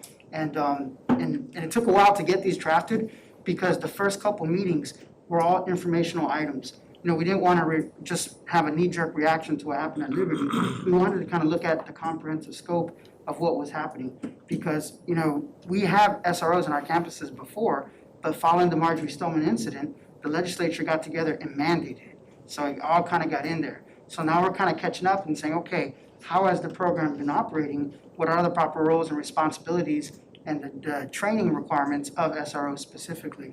So when we got together and we noticed that there isn't a mission statement and a revision statement. And so those are things that we kind of got together and we voted on that as a group, to include the law enforcement agencies. They were there present. And so we thought it was nice just to have a guiding light. Before we make our final presentation, as far as like the different recommendations, we wanted to at least, we all kind of agreed on this because, it may sound like just flowery language, but it's nice to have a purpose of why they exist and why they're here and what the role is. So at this point, this isn't really a policy, so I guess this just can be adopted and saying, hey, this is, the SRO mission statement and vision statement. So I don't know from the procedural standpoint if it has to have like a public hearing and everything else like that. We can, or I just at least wanted you guys to look at it and then maybe later on we can have like a formal vote. Like maybe I'll talk to Mr. Boyd because he came to the committee and showed, hey, there's different things. Policies require this, a procedure requires that, a memo just requires that. So I got to figure out what category a mission statement falls under to make sure that we're doing it appropriately. Julius, can I see it? Yes, sir. So, but the thing is, at least we got it now so you can look at it. The second item is, again, we really wanted to explore this from an empirical data point of view. We didn't want to just make knee-jerk reactions. I think that I can't emphasize that enough. This board has really been reading state statutes and things like that. And so what they wanted to do was ask a survey to get people's input on their interaction with SROs. Because we had our own session meeting ourselves with the law enforcement agencies when we met, and I think we had all of them, including the sheriff, and we discussed that, SROs kind of want to have a more positive impact. They're not there just to be people, to be disciplinarians or always having like a negative consequence. There's things that we wanted to do. So these sets of questions were vetted by the group, and some of them were changed, you know what I mean? So I think the chief of police, they had a couple concerns on some of them. We changed them, staff was there. So this is something that that I'm really proud of, that we were able to finalize this. Staff has created the survey online through SurveyMonkey, and I saw it today and it was beautiful because 'cause some questions are like yes or no, and the question populates depending on the answer. So if it said yes, then another set of questions came up. So I'm really impressed how staff made it laid out. The only differential that we did, that I think I have to go back to my board if we're gonna make a change, is we didn't say from what school they were from. So if we got results that say something, we don't wanna know who the person is, because we want them to remain anonymous to fill out the survey, but at least wanna know what school they're coming from to identify. So I don't know procedurally how that works, so I don't know if I have to go back to my advisory committee or just make an email and say, hey, can we add, what school are you from to the questions? So that would be the only really modification that there is right there. And then we are having our next meeting, I think the 29th. And so we do have a set of findings with a set of recommendations. And so with that, it's gonna form the basis of the new policy creation that I'm personally gonna draft. So the findings are what the committee has seen. And so from that, I'm gonna draft my own proposal. So the committee isn't technically drafting the proposal, they're just helping me create the proposal. And then it gets introduced to the whole school board as if it was a regular public hearing process, you know what I mean? So there's not anything special because I wrote it, it's just knowing that I didn't write it in isolation. I wrote it together with the community advisory board saying, hey, this is what we want, and this is what we like to see. And then at that point, I think Mr. Boyd will tell you guys how we do it, just like anything else, we make some recommendations. So, but I'm really excited that we're working together, we're having these tough discussions. And if you notice it too, the reality is after we formed the committee, the protesters stopped. When the protesters came, they were really, banging on our door. And I think that by being proactive and getting ahead of it and having honest discussions with people, I think has really quelled it. And so I'm glad that the committee members are taking it seriously. I'm glad you guys, have supported it, because I mentioned it before at other board meetings. Again, Mr. Bass, thank you for coming out, Mr. Aguayo, and even Terry, she had public hearings on her own at other entities. So this is a serious matter, and it's a national matter, So with that, I just want to, again, that's the update. We'll publish the findings when they come out. Mr. Chairman, in order for that survey to be sent out using the system, et cetera, this board has to approve it. Because no one board member can direct staff. And I get that. I was gonna add, I think that's I what you're think. Yes, I guess that's a math, I guess. Yeah, I guess every board member could have task force things to help and guide them. I just want to be very clear, from my viewpoint, unless they are a full board member task force, all five board, appointed or assigned or whatever you want to call it, whether one commissioner's or board member's kind of driving it or not, they can come and make a recommendation to this board, but they're not going to set policy for the board. The board sets the policy as a group. So if you want to set one up, that's not a good idea. I mean, that's fine. But let's just from my viewpoint, if one board member picks a committee, if I want to pick a committee or a task force to evaluate something, transportation cost, all I can do with that recommendation or that analysis is bring it back to the board and say, this is what a group of 5 people found. And then everybody here shoots holes in it, says this makes sense, doesn't make sense, you didn't think about this. So that's my only concern, is that people on the task force realize that. Yeah, and they understand that, Mr. Chairman. So they understand that it is a recommendation, and it's up to them to advocate on why they wrote the policy recommendation. And it is a full understanding that it's just a recommendation. So I know you have the police departments on there. Do you have anybody from the sheriff department? Yeah, he finally came at the end. Yeah, Major Weiss. Yes, Major Weiss was in charge of the SRO. With that, Mr. Chairman. I'll make the motion To the survey questions. to adopt the Motion survey to- question, to send out the survey questions on behalf of the task force. Second that, with the caveat that we have a question identifying what school they're from, but not to identify the person. We have a motion by Mr. Arguello with a second by Mr. Melendez to present the survey.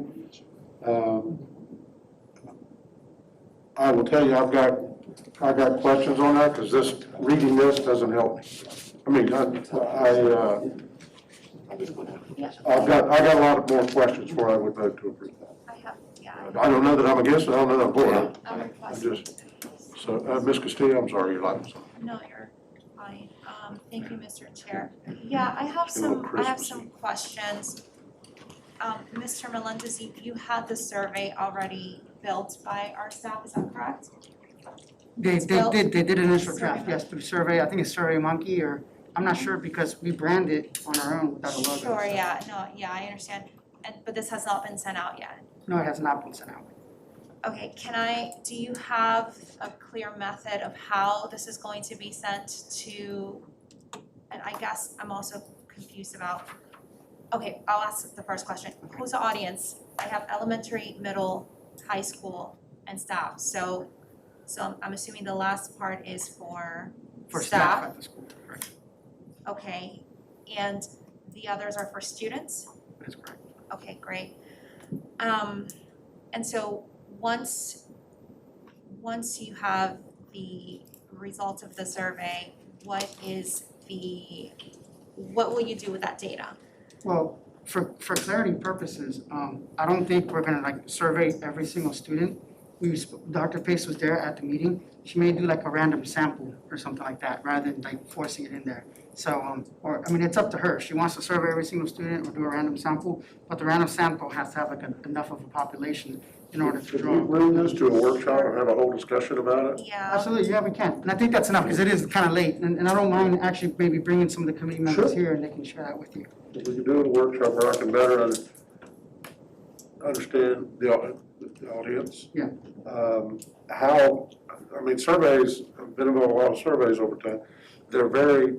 If they're done properly, they're very scientific, and you glean answers to a range of questions as opposed to just 5 different questions. Like a perfect example, if I may, Mr. Chairman, because we did put a lot of work, the one question that everybody fell in love with, including the chiefs, they're like, wait a second, it was eye-opening. It's the very simple number 1, do you know who your SRO is? Because we felt that, and we'll do this more in a workshop, but just to let you know how excited I am about that question, is because if they don't even know who they are, that means that SRO is kind of hiding in the office, not going out there, introducing himself or herself to the students and engaging. So that was one that we felt. You know 2 or 3 of them here, so you know the one. I mean, it doesn't take long to figure out the ones that are. I said this earlier, but I would like to have a video or some introductory video of whoever the SRO is for each campus on their website, just so the parents at home can see who they, And it's gonna be one of the recommendations too, you shouldn't have to dig to find your SRO. When you go to the homepage of a website, you see the principal and they have a message.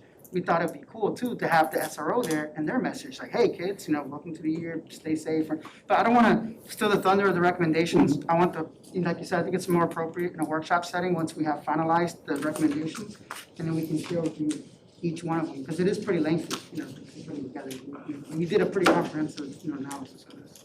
If we're gonna have this workshop, I would prefer that it's not May 4th, staff class, so. No, it wouldn't be that fast, because we still got our. No, sure, I'm just giving you, because I would like to be in attendance. I do have lots of questions.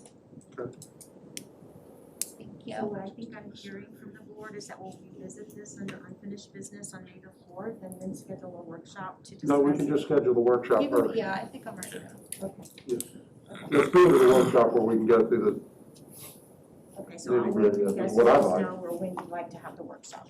So in the meantime, can we have approval of the survey, so that way we can get the results of it and be able to look at that? I guess for me. Or do you wanna? I want to understand the survey better. I need to understand, for me, I need to understand, and I guess you did answer, obviously, if you're looking at the sheet, it clearly states it's, elementary school survey, but I have more questions about the students, how we're picking them, and most importantly, what is the purpose of the data that we gather? So specific points, okay, for example, Mr. Bass, said, if they don't know who their school officer is, this is the recommendation. What are we gonna do with the information that we gather, especially because we are asking, little ones to give their opinions, and I wanna make sure that we honor that. So that's really where my, headspace is. Yeah, and then how you respond to it is separate, Sure, the thing is, I at least wanna gather the data, and then from there, we make, conclusions, because we're not gonna make conclusions based on the survey results, we just thought a survey would go out, Okay. and then the board makes the decision. The committee didn't have a desire to make, information from the survey, we just thought they thought it was good for you guys to have that information, and maybe even once a year, kind of do like a benchmark. Like say, for instance, if only 20 students from Harmony know who their SRO is, then next year, after we make those recommendations of, maybe they do PA announcements, maybe they do things like that, then we do a follow-up survey, now it went to 200. Now we have empirical data that, wow, this program is working. We have more students who know who they are, and we're creating that positive image. Do you have an expectation of percentage of people that would answer it? I haven't done that kind of, Dr. Pace, I trust my superintendent, she's done a million surveys, so we didn't get into the intricacies of. But that to me is important before we settle. How many students to do surveying, I have full faith in Dr. Pace telling me how to do. Everybody, what validates it? Is it 20%, is it 60%? I don't know, I'm not sure, it's a science. I know, just one quick. Does it really tell you anything? If two people answer, and that's all, and none of them know their school recess opening, I don't know if you can draw the conclusion that none of them know versus, you know what I mean? It's like these things you see on TV, all the polls, I see, Dr. We polled 1,700 people, that means 360 million people are gonna do that. That's statistical stuff way over. And Julius, real quick, before we go, on one of the middle school questions, you've got 3 questions that are protector of the campus, protector of the students, protector of the staff. And when I just looked at it, I consider campus all-inclusive, so they might be confusing. Are you meaning for graffiti, what do you mean by protector of the campus? Yeah, good. What we meant by that is the actual physical facilities. If they think the role of them is just to protect the facilities. I just didn't know versus if protecting a 6th students grader or would protecting I staff. just want to get the right questions and keep it age appropriate and that sort of stuff. Mr. Chairman, you have a motion and a second on the floor. Brought up, moving this thing to a workshop, the board needs to decide what it would. We had a motion and a second, I think, to approve the survey. Yes. Can we just hold off on that until we get to, and Then discuss we it at talk work? about, we'd have to withdraw the motion in the second. Okay, I'll withdraw the motion then. Or make that a motion to bring it to a workshop. Board to have a. But although I think by a workshop, we did it by consensus anyway, so it doesn't do you. Okay. All right, any other new business? Brings us to, we have a student representative twice here. Well, I do have a board member We have comment. board member comments, that's where we're going, I just was reading ahead. Mr. Melendez, you must have a board member comment. Yes, I do, and I know it's long, but I tell you what, Comments on it? No, the meeting is long, No, but it is school board related, and I was experiencing some pain in my body, and I was like, it's been lingering for a couple of days and stuff like that. I'm like, man, I don't want to go to the ER. Let me go to the health clinic, and so I now. No, pain. What you say all this, you no longer have HIPAA protection, by the way. No, I guess of a public officials, not too many things that apply to you. And so I had mixed results, but to be honest with you, it was a poor experience overall. Number one, I went on their website to schedule an appointment, and I didn't see my category. There's new patient, follow-up, patient, whatever, there's different categories, and I was new patient. And that wasn't there. I was like, oh, now I did see a doctor there, because remember last time I mentioned it before, only so I did see a doctor, but I didn't see new patient, new visit, initial visit. That was a new patient follow-up visit, but not a new patient initial visit. So I felt like, well, am I allowed to go here? And am I breaking the law? So I'm like, you know what, there's a phone number. So I said, let me go ahead and call the phone number. And there was a nice person to pick up though. She was very good. And so, like I said, it was mixed, but overall. So when she picked up the phone, I go, hey, I'm experiencing some issues. And I try to give her a little cue, because I know they love that emergency room visit stuff. I'm like, look, I'm having some issues, do I need to go to the ER? You know what I mean? And I don't wanna spend that money on the district. I'm very conservative when it comes to money. You know what I mean? It's like, you know, can I set up an appointment with you guys? And I called at 7:00 in the morning, because I saw they're open at 7, which I thought was kinda cool. That was the good part, because I'm thinking, hey, no one's gonna be there at 7, maybe I could walk in really early, you know what I mean? So, and then she goes, well, there was an unallotted time or something like that, whatever you wanna call it, because not everything was pre-scheduled. So she did get me in at 10:30, so that was a positive. But when I got there, I get in there and, you know, it's really me, and I'm wearing shorts and a shirt, so I'm not wearing a suit, so nobody knows I'm a board member. I was just like, I was feeling pain, and I just wanted to hurry and get there, and plus I knew they were not to, like, you know, touch me, and I didn't wanna have my jacket and everything. So, I open the door, I open the door to get in, and it's locked. I'm like, why is this locked? I'm like, is it closed? Is They it saw you in the parking lot. Yeah, I know, it must have been. And I was like, it's 7:30, I called, you know, somebody picked up, and I can't get in. And then some other lady comes in to me, she's another staff member, she goes, another staff employee that was going, goes, yeah, no, you got a call. I'm like, what? I'm like, and I look back and I see this thing here, dial 1-800, whatever, to get in. I'm like, oh my God, this is so inconvenient, you know? So I had to call the number and dial 1, and dial 2. We had to wait like 2 or 3 minutes and dial 0. And finally the lady picked up, she goes, oh, what's your issue? I'm like, whatever, I have an appointment. She's like, okay. So I had to wait outside until they were ready for me. And we have a lobby, and to me, that's not acceptable for our employees. Because I'm imagining if I'm an employee going through this experience, and I'm thinking, that is not cool to be outside. You know, it might have been raining, it might have been. But that's what all the doctor's offices, because of COVID. Well, not all of them, because I have a nurse practitioner office that they let in. So, I actually own a building that has a nurse practitioner, and they allow them inside the room. So that's not the case in the private sector. And also, you can walk into a hospital and walk in there. But the point is, it's a bad experience. So when I walk in, and then there's like 2 lobby areas. You know, so if there's 2 lobby areas, they should be able to, you know, there should be somebody there greeting you, do the wand, because when we walk in here, it's the same situation, you know, do your thing. So I get in there, and then they give me a tablet, so I'm filling out the tablet, answering all the questions, and then the nurse comes in, the triage nurse comes in to pick me up, and she goes like, oh, just take your tablet with you, we'll answer a few more questions, because, you know, we do like your height and weight and stuff. And then, so she was asking me questions, which were like almost the same questions on my tablet. Are you a smoker? Are you whatever? I'm like, well, that's the same question on my tablet. I'm like, I'm doing it twice. And I'm like, you know, so I was trying to talk to her and do my tablet at the same time, so it was a little redundant. So, I don't know about that part. And, but she was nice though. She was nice to me, and she was like, okay, just ask the questions. And then she's like, okay, go to the medical exam room. And then I sat there, and then, so she asked me a couple more questions about specifically what was wrong with me or what was happening. I was like, okay, good, that was good. The nurse practitioner bolts right in, and she's like, no, so you have this and this, this and this and this and this and this. I'm like, I was a medic in the military, you know, I have medicine background. And patient care, you know, if I'm a new patient, the first thing I do, and everybody's different, but just my personality is more bubbly. I say, hey, welcome to your doing. Hey, I see it's your first visit, you know. And again, I also went to Disney World, and we learned how to do finger points, but I didn't experience none of that. She came in right away, hey, so you're this, this, this, and this. Not, hey, welcome to the center. Hey, hope you're feeling better today. Hey, like a bubbly, none of that, you know. And as a matter of fact, she told me, oh, here, take some medicine, right? And she goes, I'm gonna go get the medication. She said I had like a muscle strain. And so I wanted to ask her, you know, she goes, I'm gonna get the medicine and come back. I wanted to ask her, well, which muscle is it? And maybe I could do some stretching, because I don't like taking drugs, you know? And then, so when she left, the other nurse came back. I go, where's my nurse practitioner yet? I wanted to ask her, what is my muscle strain? I wanted to like figure it out. Is there any stretches? She goes, oh, she already left. She's with another patient. But she didn't even say goodbye to me.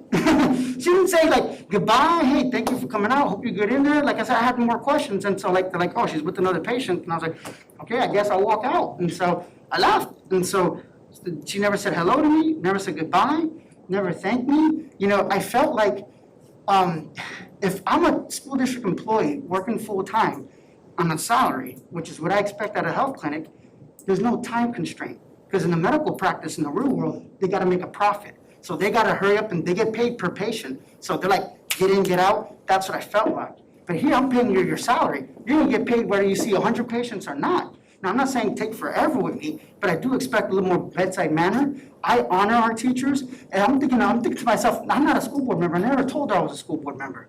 But you know what? I don't think any of my teachers deserve to be treated that way. And I'm very passionate about that. That is unnecessary. My teachers work too darn hard. They got through COVID, they got through that, to be treated like that. And we're paying too much money to these people to be treated that way. If I got treated that way, I must guarantee you, I don't know statistics, but I tell you what, at least one other person is experiencing the same thing that I did. And I tell you right now, that needs to be corrected. You know, they need to get trained on patient service. When you enter Dr. Pace, everyone knows you, you can't hide it. Me, I was wearing street clothes and they didn't know who I was, but it shouldn't matter who I am. Every single person that walks through that door is a school district employee and they're special, they need to be honored. The way they do that is unsatisfactory. That is poor customer service, and I've been in the medical field and I've rendered care, and I never would render care like that. Like I said, I didn't even have time to say goodbye to her. She just left.